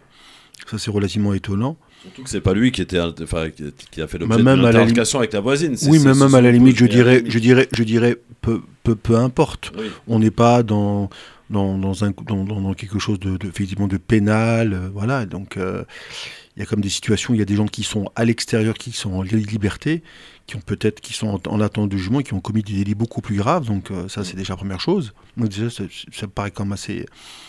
Et puis effectivement, ce qui est embêtant, c'est tout ce récit, effectivement, qu'on vous narre à chaque fois que vous allez les voir. Et c'est vrai que la France, quand même, on est dans un pays de droit. Ne pas être capable d'apporter des réponses précises, quand vous dites que votre frère est décédé peut-être un jeudi, que vous vous présentez un samedi, c'est quand même quelque chose de relativement effarant, ça, quand même, d'attendre 2 jours comme ça. Franchement, je suis... franchement, les mots m'en tombent, parce que franchement, c'est une situation complètement délirante. Et puis, qui plus est, vous laissez effectivement, dans ce doute, vous n'avez aucune information, vous ne savez pas. Puis vous avez un conseil, donc ça aussi, c'est quand même bien que vous ayez un conseil. Visiblement, j'ai l'impression qu'à côté, il y a une espèce de quelqu'un de muet, personne ne veut parler.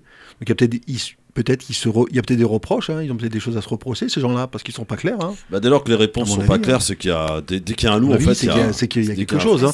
Alors, moi, ce qui m'embête, en fait, la deuxième chose qui m'embête, qui pour moi, la plus importante et peut-être la plus grave, c'est plutôt la famille derrière, effectivement. Que ce soit les enfants et sa femme, parce qu'aujourd'hui, sa femme est veuve, et laisser des enfants en bas âge, et ne pas avoir une structure, des gens qui puissent l'accompagner, puisqu'en plus, votre frère avait un profil de quelqu'un qui travaille, 3 enfants. Donc c'est quand même à la base quelqu'un c'est quelqu'un d'impliqué dans la société, il travaille, donc il y a une situation. Et c'est vrai que laisser sa femme avec 3 enfants comme ça dehors, c'est vrai que c'est quand même quelque chose de... C'est un peu étonnant, hein, c'est quand même mais étonnant dans le mauvais sens du terme, bien entendu. Alors bougez pas, on revient dans un instant pour écouter Gamal Abina. Et je vais vous poser franchement la question, je veux dire, est-ce qu'il y a une justice pour les Noirs et les Arabes dans ce pays? Est-ce qu'il y a une justice pour les autres? Enfin, on peut se poser la question, parce que pourquoi on a autant d'affaires? Pardon, hein, on a autant d'affaires qui partent dans des interrogations un petit peu particulières, qui nous viennent des quartiers, etc. Pourquoi ça concerne toujours les mêmes? On peut se poser la question ou pas? On a le droit de la poser ou pas de la question? On la pose, nous, ici, en direct, avec Gamal Abina, qui aura peut-être un aimant de réponse, et avec Djeneba Sangaré, qui est avec nous. On n'oublie pas la page Instagram, Djeneba, c'est la page pour Alassane Sangaré. Alassane Sangaré. Donc n'hésitez pas, évidemment, à aller liker pour suivre cette affaire, parce qu'on se doit aussi d'apporter notre petite pierre à l'édifice de quelque manière que ce soit. A tout de suite, ne bougez pas, sur France Maghreb 2, dans votre émission quotidienne, le LGF, avec aujourd'hui notre invité Djeneba Sangaré, pour parler de cette affaire Alassane Sangaré, qui a été placé en garde à vue à l'issue d'un conflit familial de voisinage, et placé en détention provisoire à Fleury-Mérogis. 5 jours après sa détention, il est mort dans des circonstances troubles, on peut le dire. Et la famille donc demande, et ce qui est normal et logique, vérité sur sa mort. Jusqu'alors, nous sommes au mois de février, les faits remontent au 24 novembre 2022. donc il y a 4 mois à peine, et toujours à ce jour, votre avocat, Yazid Mouzrou, qui n'a toujours pas eu accès au rapport d'autopsie. L'administration pénitentiaire, la justice, donc déclare qu'il s'agit d'un suicide, d'un téléphone avec lequel votre frère se serait étranglé, donc avec le fil du téléphone. Déjà, un téléphone dans une cellule, ça paraît quand même assez incroyable. Voilà, c'est la thèse qui est retenue. Vous n'y croyez pas et vous demandez vérité. Gamal Abina, que t'inspire cette histoire donc de Geneva Sangaré, ici avec nous, la sœur de Alassane Sangaré? Déjà, toutes mes pensées pour vous et la famille, parce que c'est cauchemardesque de voir qu'on vole un de ses membres, qu'on l'assassine, parce que ça s'appelle un assassinat. Même s'il n'y a pas l'intentionnalité, il y a le caractère meurtrier de l'acte. J'ai envie de dire simplement qu'un homme... c'est ta vision des choses. Hein, non, je le dis clairement et sans embâche, pas de problème. Quand un criminel de guerre comme Sarkozy, tranquillement se balade avec son petit bracelet électronique, alors qu'il devrait être en prison, et que pour un homme qui a juste été, parce que manifestement il y a collusion entre la fille qui a porté plainte et le commissariat, chargé pour qu'il puisse se retrouver en prison, alors que le gars n'avait rien fait, semble-t-il, il n'y a pas de fait de violence, il n'y a pas d'ITT, il n'y a rien de tout ça. Apparemment, le Parisien révélerait moins de 8 jours d'ITT pour une affaire de bousculade. Il y a un truc qui ne va pas. Ensuite, deuxième chose, parce qu'effectivement, le racisme existe, il faut arrêter de se voiler la face. Ce serait un Européen, il n'aurait pas eu le traitement qu'il a obtenu là. C'est-à-dire qu'il n'aurait pas été déféré immédiatement en mandat de dépôt. Enfin, c'est pas dépôt, c'est même pas dépôt, c'est détention provisoire. Donc ça signifie qu'une détention provisoire, c'est quoi? C'est mettre quelqu'un en prison pour un temps parce qu'on pense qu'il y a un risque. Voilà ce qui est qualifié. Et ils l'ont fait un peu arbitrairement, à mon sens. Il y a aussi un déni de justice dans la mesure où l'avocat, donc Yazid Mouzrou, demande à avoir, et il a le droit, hein, c'est la justice, accès à dossier d'expertise par rapport à cette fameuse autopsie. Que le parquet aurait. Hein, le parquet, c'est pas il aurait, ça va très vite. Hein. Dès que l'autopsie est produite, elle est envoyée au parquet qui doit effectivement statuer sur le fait que oui ou non il y aurait eu une intention. Enfin, il y aurait eu un meurtre clairement établi ou un homicide volontaire ou involontaire. Bref, il y a tout un tas comme ça de dispositifs. Il faut savoir une chose, c'est que quand on arrive dans un système de non-droit, alors moi j'ai lu le bouquin Nati qui était en prison aussi, quand vous arrivez en prison, tous les gardiens de prison ne sont pas des criminels, bien évidemment, ce serait une stupidité de le dire. C'est aussi bête que de dire que tous les Noirs et les Arabes sont les délinquants. Mais en revanche, il y a des criminels dedans, il y a des types qui sont violents, il y a des types qui peuvent être agressifs, qui peuvent être humiliants. C'est une grande tradition malheureusement qu'on trouve beaucoup dans les prisons en général dans le monde. Et là en particulier, on a un homme qui donc se retrouve en prison dans des circonstances extrêmement ubuesques. Il n'avait rien à y faire. Ensuite, qui est immédiatement bousculé, semble-t-il, parce que ça ressemble à ça. On voit un corps où il n'y a pas de traces de strangulation. Alors je rappelle ce qui a été dit un instant, il avait 36 ans, 3 enfants, en bas âge, hein, moins de 8 ans tous, 3 à 4 ans pour les plus jeunes, marié, installé, qui travaille chez NJ, qui n'est pas du tout instable, qui n'a jamais eu de fait de violence ou quoi que ce soit, une délinquance très marginale semble-t-il, et encore on peut en parler, c'est quoi, un petit vol à l'étalage, rien, pas un type qui est connu pour des faits de violence, et qui se retrouve donc envoyé en prison de façon express. Je rappelle que Pierre Palmade n'est pas en prison. Si, il y est, là, ça y est. Non, il n'y est pas. Il est en résidence avec un bracelet électronique. Non, il était placé. Il dormira ce soir en prison, Gamal. Il n'y était pas jusqu'à présent. Il a fallu quand même une pression populaire de 15 jours pour que cet homme blanc soit mis en prison. Donc pour dire simplement, c'est que quand il y a toujours un traitement de défaveur, quand vous allez au tribunal, par exemple, vous avez du bronzage sur le visage, on ne vous regarde pas de la même façon, c'est un classique. Et là, malheureusement, cette famille a subi une chose inique parce qu'on ne s'attend pas à ce qu'un homme parfaitement inséré socialement, un bon père de famille, qui a des proches, en l'occurrence, il voulait partir en Suisse, c'est quelqu'un qui voulait vivre, ce serait, alors qu'il est musulman, parce que j'entends bien que le nom c'est un musulman, donc on sait ce que veut dire pour un musulman le suicide, c'est directement l'enfer quand on trouve en Dieu, se serait suicidé alors qu'il a tout ça avec lui, non, ça tient pas la route. Par contre, des faits de violence dans la prison, alors l'histoire aussi du téléphone, alors c'est nouveau les téléphones, maintenant c'est autorisé, ça n'existe pas, mais bon, qui se retrouve isolé avec un téléphone pour se suicider, alors que ce gaillard était effectivement jeune, sportif avec une famille, ça ne tient pas la route. Le fait de faire de la rétention d'informations par rapport effectivement à ce dossier d'expertise, donc cette fameuse autopsie, qui est légale, donne le sentiment qu'il y a des autres troubles. Et moi j'ai envie de dire que s'il faut faire parler de cette affaire, on fera du bruit un petit peu. Je vous invite vraiment à batailler. C'est long, la justice c'est très long, parce qu'il se trouve qu'en France, il y a des criminels, il y a aussi parfois quelques agents qui peuvent être criminels, mais il y a un état de droit qui chapeaute tout ça. Il y a plusieurs strates à traverser, il faut un souffle long. Mais votre frère, à mon sens, le mérite. Il n'y a pas de raison que ce soit le cas. Parce que là, pour le coup, on a un homme vraiment bien sous tout rapport, qui se retrouve embarqué dans une histoire abracadabrante et qui finit par mourir, il y a 4 mois, au bout de 5 jours. C'est bien ça. Donc ça, c'est intolérable. Il faut se battre jusqu'au bout pour obtenir la justice. Si vous n'obtenez pas la justice au niveau français, parce qu'en général, malheureusement, il y en a qui couvrent certains de leurs copains, il faut aller jusqu'au supranational, à l'européenne. Mais quoi qu'il en coûte, ça va être un combat qui va être long, qui va être difficile. La médiatisation aide. On voit que Ahmad est en prison, s'il n'y avait pas une médiatisation, il ne serait pas en prison. Bah là, c'est pareil pour vous. Votre frère a été tué, peut-être pas assassiné, il n'y a peut-être pas l'intention, mais les conséquences, c'est sa mort. La famille doit être non seulement accompagnée, mais indemnisée, et la mémoire de votre frère doit être rétablie dans ce qu'il était. Vous avez contacté les grands médias, Geneva? Là, on commence à les contacter. On essaye. Après, il y a aussi le silence. On a l'impression qu'ils sont aussi frileux. Ils n'osent pas. Donc, petit à petit, on ne les lâche pas. On les relance toutes les semaines. Donc, jusqu'à ce qu'ils se penchent dessus. Et on ne les lâchera pas. C'est la moindre des choses qu'on puisse faire pour rétablir l'honneur d'Alassane. Parce que il l'aurait fait pour nous de toute façon. Il se serait battu. Donc, aujourd'hui, on ne peut que se battre. Mais on lance un appel aussi aux médias, à eux de s'intéresser. Parce que c'est important de mettre en avant... Parisien qui a fait un article. Hein, oui, il nous a suivis lors de la marche. On a fait une marche blanche le samedi 18 février. Vous étiez combien d'ailleurs? On était près de 200. Ah, quand même. Oui. Donc 200 personnes mobilisables. C'est ça. Et on a fait ça dans notre ville de naissance à Créteil. Et pareil, on dénonce aussi le silence de la ville de Créteil, puisque mes parents se sont installés dès leur arrivée en France. Donc il y a plus de 40 ans.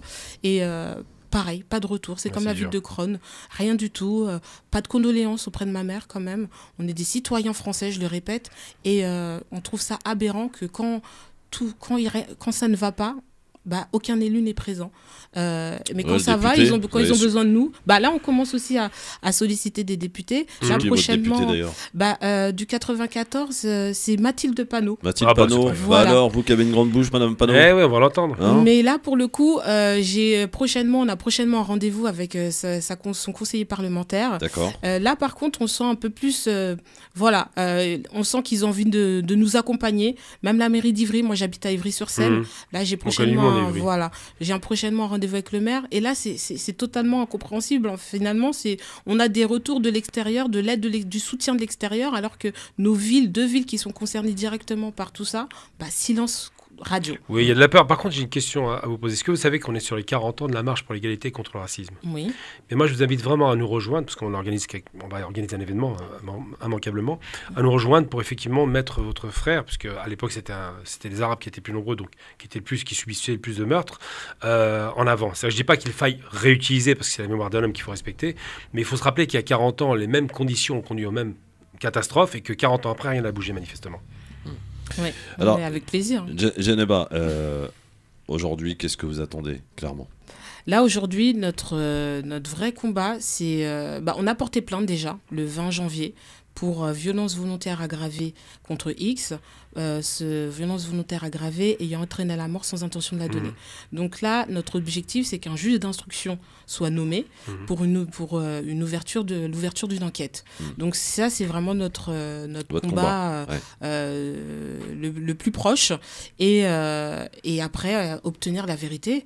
Donc ça, c'est vraiment notre premier combat. Après, on a d'autres idées, on aimerait aussi faire d'autres choses, parce que ce qui arrive à Alassane, ce n'est pas non plus un cas isolé.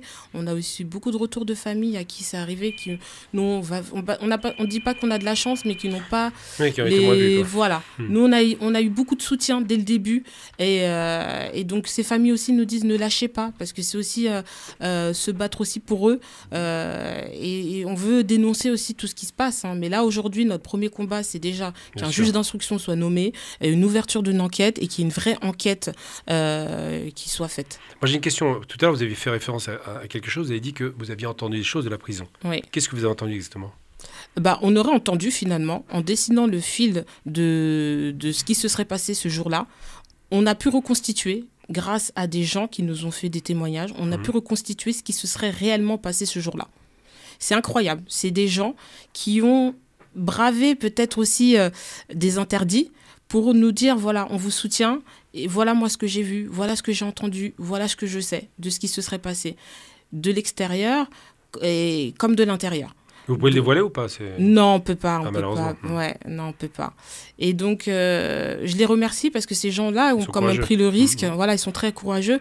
Et finalement, ils ont pu nous soulager. Parce que comme vous l'avez dit, on est musulmans.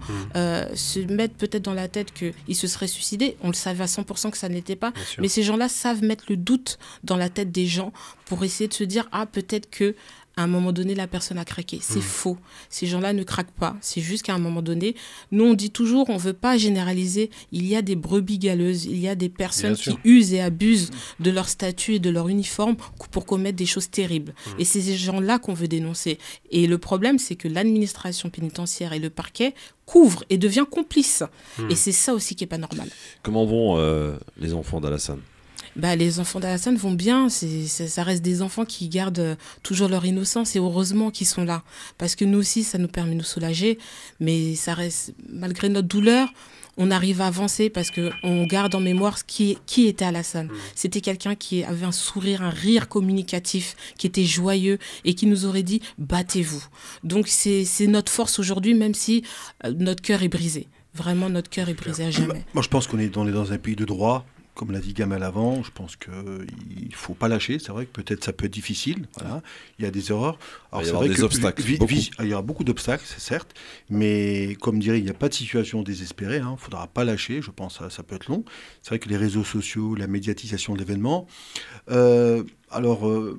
Racisme, pas racisme, peu importe. À la limite, c'est pas ça ce qui est important, c'est d'avoir la vérité, de comprendre. Parce que le problème, c'est que vous comprenez. Moi, vous avez dit avant, les villes dont vous êtes originaire ne sont pas manifestés, vous ont pas accompagné. On peut se dire, c'est quand même bizarre quand même, mais on sait que quelque part, ils ont aussi peut-être peur. Je les défends pas, loin de là. Oui, ils ont peur parce qu'ils se disent, si demain matin, on apprend que demain la ville, elle peut partir dans tous les sens. Donc je peux le comprendre. On est dans un pays de droit. Effectivement, il y a des tribunaux, là, saisir un magistrat, saisir un juge, comme vous l'avez si bien dit. On est dans un environnement fermé, parce que votre frère, ça s'est passé dans une prison, donc il n'y a pas des éléments historiques qui sont arrivés. Donc je pense que normalement, la vérité, d'une façon ou d'une autre, va arriver d'une façon ou d'une autre. Il y a déjà l'autopsie qui est déjà là. Donc le jour où peut-être M. Maître Bouzereau aura accès au dossier, à mon avis, il y aura peut-être la vérité va apparaître. Je pense qu'aujourd'hui, on a cette chance-là, c'est bête à dire, par rapport il y a 40 ans ou 50 ans, où comme l'a dit Gamal avant, il y avait peut-être des communautés, peut-être ailleurs, algériennes, tunisiennes, qui peut-être subissaient aussi ces formes d'injustice, mais finalement n'avaient pas forcément les moyens de se battre. Aujourd'hui, on a les moyens, comme vous l'avez dit à la mémoire de votre frère, je pense qu'il faut absolument pas lâcher. C'est un combat, c'est vrai que c'est un combat, mais la motivation, c'est votre frère, il pensait, parce qu'il l'aurait fait. Et je pense qu'aujourd'hui, vous allez y arriver d'une façon ou d'une autre. Et chacun, effectivement, à notre niveau, on peut vous apporter... la question des caméras de surveillance, c'est important de le rappeler. Il y a des caméras de surveillance dans les prisons. Et les enregistrements ne durent pas longtemps. Faut faire attention à ça. Il faut un moment les saisines rapides. Mais il faut beaucoup penser aux enfants, je pense, et à la veuve, parce que c'est quand même, je pense, dont il faut vraiment s'occuper de... Parce que c'est malheureusement lui, il est absent. Il sera absent à jamais. Et puis, les enfants, ça, effectivement, cette aide-là, parce que rien que ça, je pense que indépendamment de tout, on est vraiment dans l'émotion, ça sensibilise tout le monde. Vous imaginez, c'est 3 enfants, dans n'importe quelle situation, c'est 3 orphelins quelque part. Donc rien que ça, déjà, ça... On rappelle la page Instagram, Geneba. Pour Alassane Sangaré. Pour Alassane Sangaré, on compte sur vous évidemment pour aller liker cette page et puis suivre évidemment cette affaire. Ali, Gamal vous l'ont dit, Geneba, ça va être long. Il va falloir se battre. Vous allez le faire pour sa mémoire. Pour lui, pour surtout obtenir vérité, c'est essentiel pour pouvoir faire son deuil aussi. C'est important. Merci beaucoup d'être venu. Merci à vous pour votre invitation et de mettre en lumière ce combat. Merci à vous. C'est la moindre des choses. Merci beaucoup. Merci, bravo pour votre dignité. Merci. À très vite et puis évidemment, une grande pensée à votre famille et puis aux enfants évidemment qui vont grandir sans leur papa. Merci. Voilà. Et je suis sûr que vous allez être là pour leur faire part de ce qui était leur père. Bien entendu, merci beaucoup d'être venu sur France Maghreb 2. Dans un instant, le quiz. Et faut-il ou pas avoir peur, anticiper ce mois de mars qui est qualifié de mars rouge par certains éditorialistes, par certains économistes, avec la négociation des prix sur l'aliment qui se joue en ce moment même. D'ailleurs, ça va se terminer. Merci beaucoup, Geneba, en tout cas, qui quitte le studio maintenant. Merci beaucoup d'être venu et bon courage pour la suite, évidemment. On va suivre cette affaire. Grâce aussi à cette excellente interview d'ailleurs que je vous recommande sur le Bondi Blog menée par notre journaliste chroniqueuse également dans le LGF, Céline Bory. Voilà, affaire assez particulière. Place maintenant au quiz sans transition. Le quiz. Avec mes petites questions, messieurs. Plus d'un adulte sur 3 ne fait plus assez de quoi? Sport. Oui, de sport, absolument. Une tendance d'ailleurs qui s'est aggravée par la pandémie de Covid-19, nous dit-on dans cette étude. Absolument. McDonald's, on sait que vous y allez tous les jours, Oui. va remplacer ses célèbres potatoes par quoi? Des légumes. Des frites de légumes. Ah, de légumes. Ouais. Carottes, betteraves et compagnie, pour un test de 3 à 4 semaines. Voilà. Le chèque va être intéressant. Tu pourras aller manger des bonnes frites aux betteraves, ça donne envie, de ouf. Pourquoi, messieurs, un jeune homme au salon de l'agriculture a été jeté à terre et tiré par les cheveux? Pour avoir insulté M. Macron? Il voulait dire bonjour gentiment à le président. Alors, la réponse c'est pour avoir tenté d'interpeller le président Macron. Effectivement, il y a l'histoire de Macron. Il s'est désolidarisé Macron de son service d'ordre, qui a été extrêmement violent. Les images sont assez violentes, quand même. C'est qu'il y a de la crainte. Ouais. Jeune, hein, et puis, Oui. Qu'est-ce qu'il y a? Parle bien devant le micro. Qu'est-ce qu'il y a, Moali? Il était jeune et puis physiquement, tu vois, c'était en fait, c'est un enfant. Hein, c'est un gamin, quoi. C'est impressionnant quand même. Hein. À côté, t'avais des costauds. Par contre, j'étais impressionné par son service de sécurité relativement nombreux. Hein. Oui. Ah bah ça va avec l'attention. Hein. Je pense qu'ils étaient, à mon avis, il doit y avoir au moins une centaine de personnes qui le surveillent parce que c'est impressionnant le cordon de sécurité qu'il y avait. Hein. Combien, messieurs, a coûté l'accueil des Ukrainiens en France? 500 millions d'euros. 500 millions d'euros est une très bonne réponse. Essentiellement pour l'hébergement, mais aussi pour les quelques allocations qui ont été versées aux quelques 100 000 déplacés sur le territoire. Mais on les entend pas, le Front National, là-dessus? Non. Pourtant, il coûte de l'argent. Non, parce que ça n'est que un demi-milliard. Ouais. C'est pas grand-chose. C'est pas grand-chose. Quel président, messieurs, a annoncé dans la nuit de vendredi à samedi qu'il était prêt à se lancer pour un deuxième mandat? Biden. Joe Biden, qui reste le plus vieux président des États-Unis en exercice. Je crois que c'est le président qui fait le nombre de chutes. Ah oui, il s'est encore se casser la gueule. Là, il se casse la gueule montant dans l'avion. C'est pas des blagues. C'est incroyable. Hein. Non, il chute à chaque fois. Il est fatigué. En tout cas, il est prêt au combat. Il pourrait continuer, évidemment, à continuer parce que pour lui, le travail n'est pas terminé. Ouais, c'est ça. Pour Biden. Allez, place à notre deuxième débat. Le Grand Forum. Christophe Fro sur France Maghreb 2. Le Grand Forum. On parle d'inflation, messieurs. On parle d'un mois de mars redoutable, paraît-il, si on en croit les économistes. Aujourd'hui, certains le qualifient de mars rouge. Le ministre de l'économie, Bruno Le Maire, essaye d'atténuer un peu les choses en disant que non, absolument pas, qu'il devrait y avoir une petite augmentation, mais très légère, qui va s'atténuer au fur et à mesure de l'année. Aujourd'hui, la grande distribution nous dit qu'effectivement, il va y avoir un rebond encore au niveau des produits d'aliments, évalué entre 5 à 20% sur certains produits. Le gouvernement aimerait mettre la pression sur la grande distribution pour le fameux panier de produits de première nécessité. Faut-il craindre ou pas ce mois de mars des aliments qui ont d'ores et déjà aussi augmenté? Vous qui avez déjà et qui faites vos courses, vous avez pu constater comme moi, comme nous tous ici, que le caddie commence à coûter de plus en plus cher. Voilà, du coup, on ne peut plus manger, j'allais dire, de manière correcte et pour un moindre prix. Aujourd'hui, ça devient compliqué. Faut-il le craindre, ce mois de mars, mon cher Gamal? C'est le dieu de la guerre, mois de mars, hein, donc effectivement, ce seront des dégâts assez conséquents. Oui, parce que c'est en ce moment que se joue en fait la négociation des tarifs des produits. Tout à fait. Voilà. Alors, ce qui se passe, c'est que d'abord, le gouvernement nous raconte beaucoup d'histoires, mais ils ne tiennent pas la route, dans la mesure où ils sont incapables d'intervenir, puisque le dogme du marché libre ultralibéral interdit aux dirigeants français d'intervenir sur la grande distribution. Alors, ils vont les inciter, les encourager, leur demander de faire un effort, mais ils ne le feront pas. Ensuite, et surtout parce que de toute façon, l'inflation est galopante, n'est pas maîtrisée, et puis on a des produits qui vont augmenter de 25 à 100 jusqu'à 200%. Ça, ce n'est pas dit officiellement parce qu'on parle d'inflation moyenne. Alors, je traduis. Quand on parle d'inflation globale, c'est une arnaque. Pourquoi? Parce que l'inflation globale, ça intègre aussi les éléments macroéconomiques, ça intègre aussi et surtout tout ce qui est, par exemple, il n'y a pas d'inflation dans le logement. La vente des logements n'a pas augmenté, n'a pas explosé. Le prix des logements n'a pas explosé. Il y a beaucoup de produits comme ça, les voitures n'ont pas explosé. Mais par contre, tout ce qui est produits de première nécessité, tout ce qui est alimentation de base, tout ce qui est donc les besoins de la pyramide de Maslow, donc les besoins primaires, eux, par contre, ont augmenté de façon extrêmement inquiétante. Farine, sucre. Voilà, toute la moyenne de l'alimentation, donc ce qui fait que le peuple commence à s'énerver, c'est que tout ça, ça a explosé. Donc si on fait une corrélation entre l'augmentation du prix de la vente au logement, du détail, de n'importe quel produit industriel et les produits alimentaires, évidemment, la moyenne des deux fait une inflation faible. Mais si vous séparez les deux, vous trouvez des augmentations qui vont de 25 à 200%. Donc c'est vrai que ce mois-ci, ça va s'accélérer parce qu'ils font les négociations au niveau des fournisseurs et nous allons supporter. Ali, l'inflation, on parle d'une inflation à 2 chiffres. C'est vrai qu'effectivement, au-delà de l'inflation à 2 chiffres, on est dans un système capitaliste. Alors, moi, je suis plutôt de tendance libérale, mais là, on voit un peu les limites du capitalisme. On sort du Covid, 2 ans. Déjà, l'inflation était là avant la guerre. D'accord, déjà. Tous les prix avaient déjà augmenté. On se retrouve avec aujourd'hui ce qui est quand même paradoxal, c'est que ces producteurs, parce qu'on a d'un côté les producteurs, les industriels, et à côté les distributeurs. Absolument. Quand on voit que les distributeurs sont prêts, dans certains cas, à jouer le jeu, quand on voit Leclerc qui essaie un petit peu de dire... C'est le seul d'ailleurs.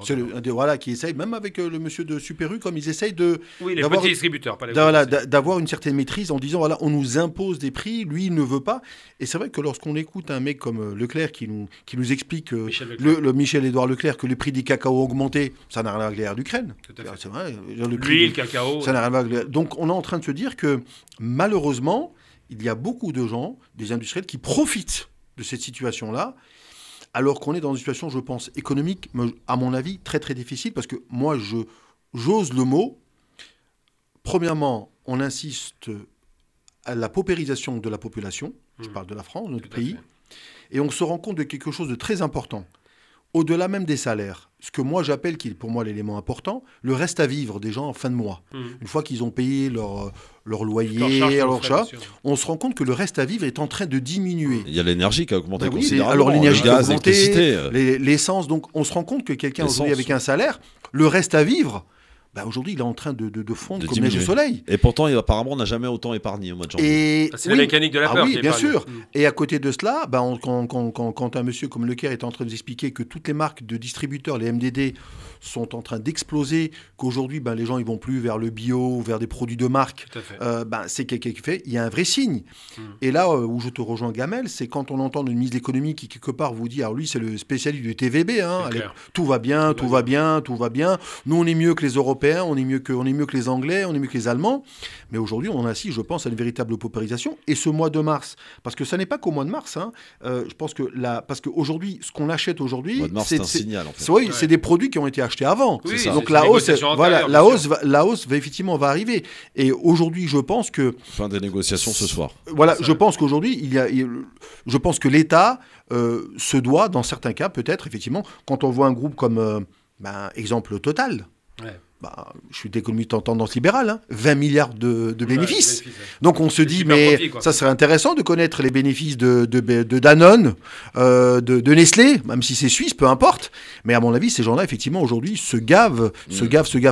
Et là, on voit un peu les limites du capitalisme. On aurait peut-être pu penser qu'effectivement, dans cette situation de crise, où il y aurait peut-être on tempère un peu, on essaie d'être peut-être moins friand, mais quand on entend quelque part aujourd'hui que les taux d'intérêt sont en train d'augmenter, que l'euro est en train d'être dévalué par rapport au dollar, tout ça va avoir une incidence sur le panier. Et je pense qu'il est aujourd'hui une véritable nécessité de faire ce fameux panier de peut-être des 100 premiers produits de nécessité, de façon à ce qu'effectivement aujourd'hui...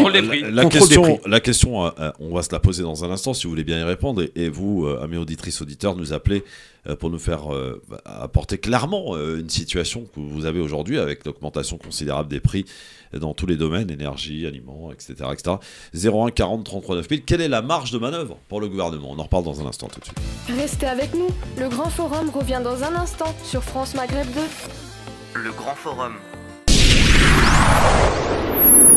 Le LGF, le Grand Forum, tous les jours, 16h, 18h, rediffusé d'ailleurs à partir de minuit pour les retardataires et ceux qui aiment écouter le LGF la nuit. Il y en a beaucoup d'ailleurs qui travaillent de nuit et qui aiment vous écouter la nuit. Gamal Abina est avec nous, fondateur du MD Sali, directeur commercial avec nous également. Et Mohamed qui nous appelle au 01 40 33 9000. On est en train de parler de ce mois de mars rouge, ces augmentations, cette inflation à 2 chiffres. Mohamed, bonjour. Bonjour Christophe, bonjour à tes invités. Bonjour Mohamed. Ouais. Alors, est-ce que tu redoutes ce mois de mars, Mohamed? Ouais, en fait, je sais pas si c'est le mot, mais en fait, moi j'appelais surtout pour dire c'est toujours la même combinaison, c'est nous préparer psychologiquement. attention, ça augmente, comme ça, bon, ben, la pilule, elle passe bien, on l'a vu pour Covid, on l'a vu pour tout le reste. Et là, on voit avec Total, là, tout à l'heure, vous parliez de Total, il dit maximum, je crois, si je dis pas de bêtises, c'est 1,99 €. Oui. On n'ira pas plus. Mais ça. actuellement, c'est 1,80 €. Ça veut dire déjà, augmente d'office. Ne vous inquiétez pas, on ira, déjà 19 centimes, ils vont les gratter. Ils préparent le terrain, ça veut dire, on est à 1,80 €, il me dit, attention, je vais vous augmenter, mais j'irai pas plus, hein. Ils nous préparent psychologiquement, la même punition. Et effectivement, bon, après, je comprends, une boîte, le but du jeu, c'est de se faire du bénéfice. Mais comme disaient les invités, après, tout est relatif. Dès qu'on est dans le capitalisme, là, c'est trop, quoi. Là, mais je sais pas où on va. Bon, je suis pas devin, mais c'est mal barré, je pense, pour beaucoup de personnes. Je m'inquiète pas pour les entreprises, c'est surtout pour les personnes. Je pense qu'il va y avoir des conséquences si on continue dans ce sens-là, quoi. C'est pas possible.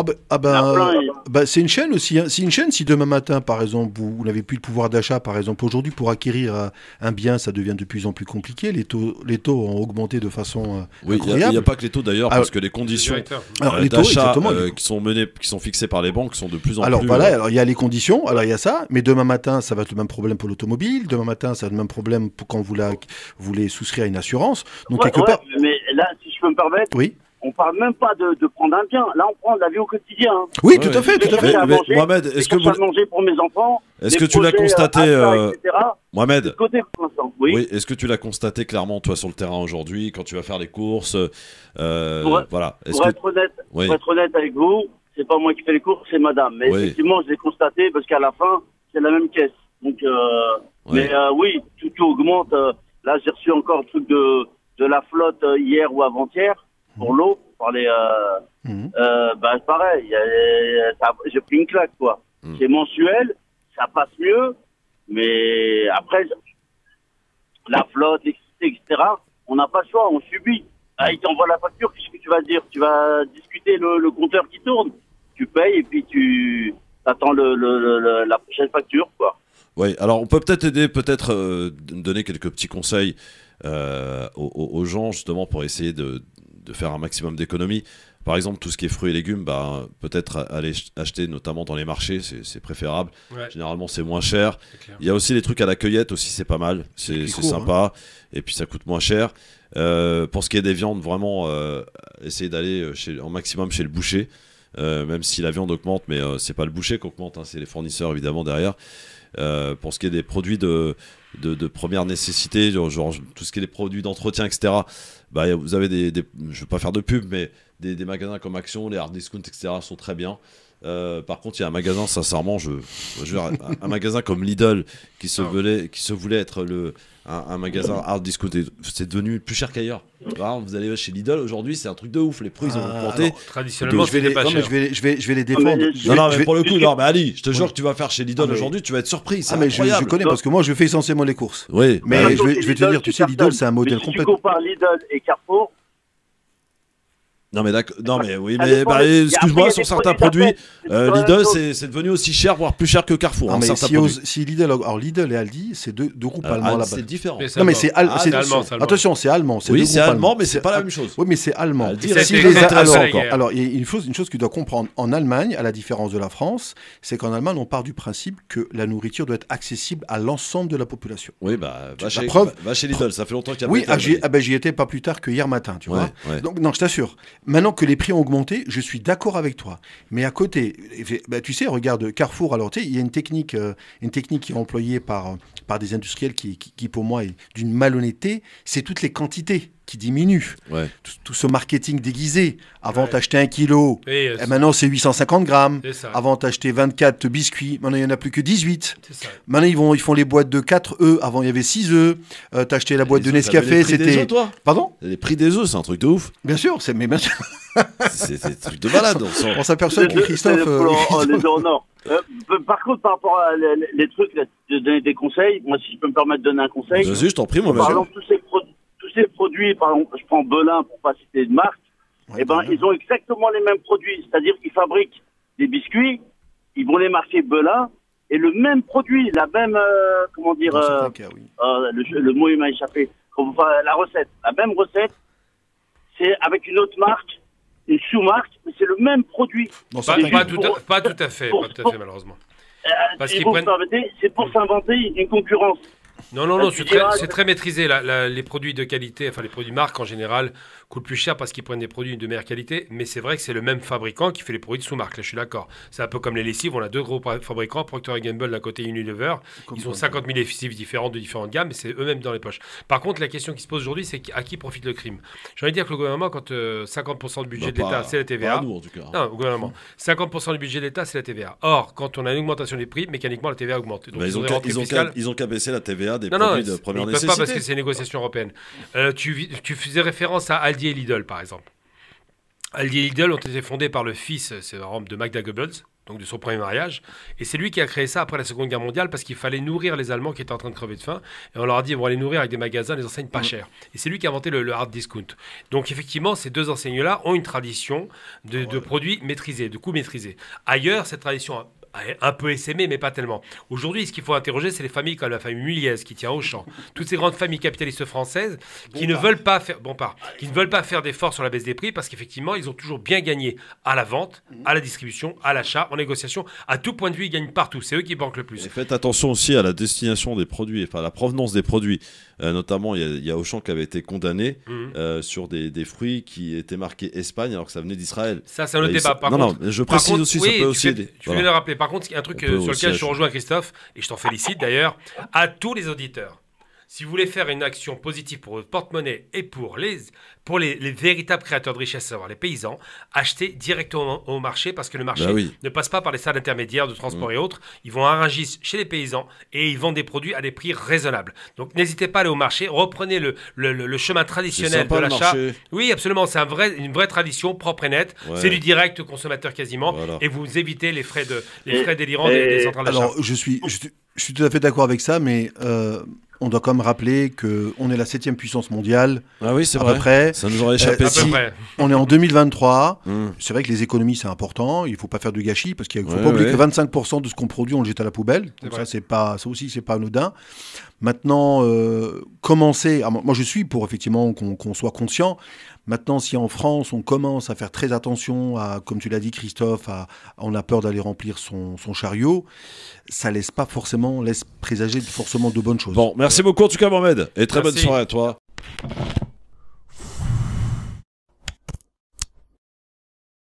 France Maghreb 2, France Maghreb 2.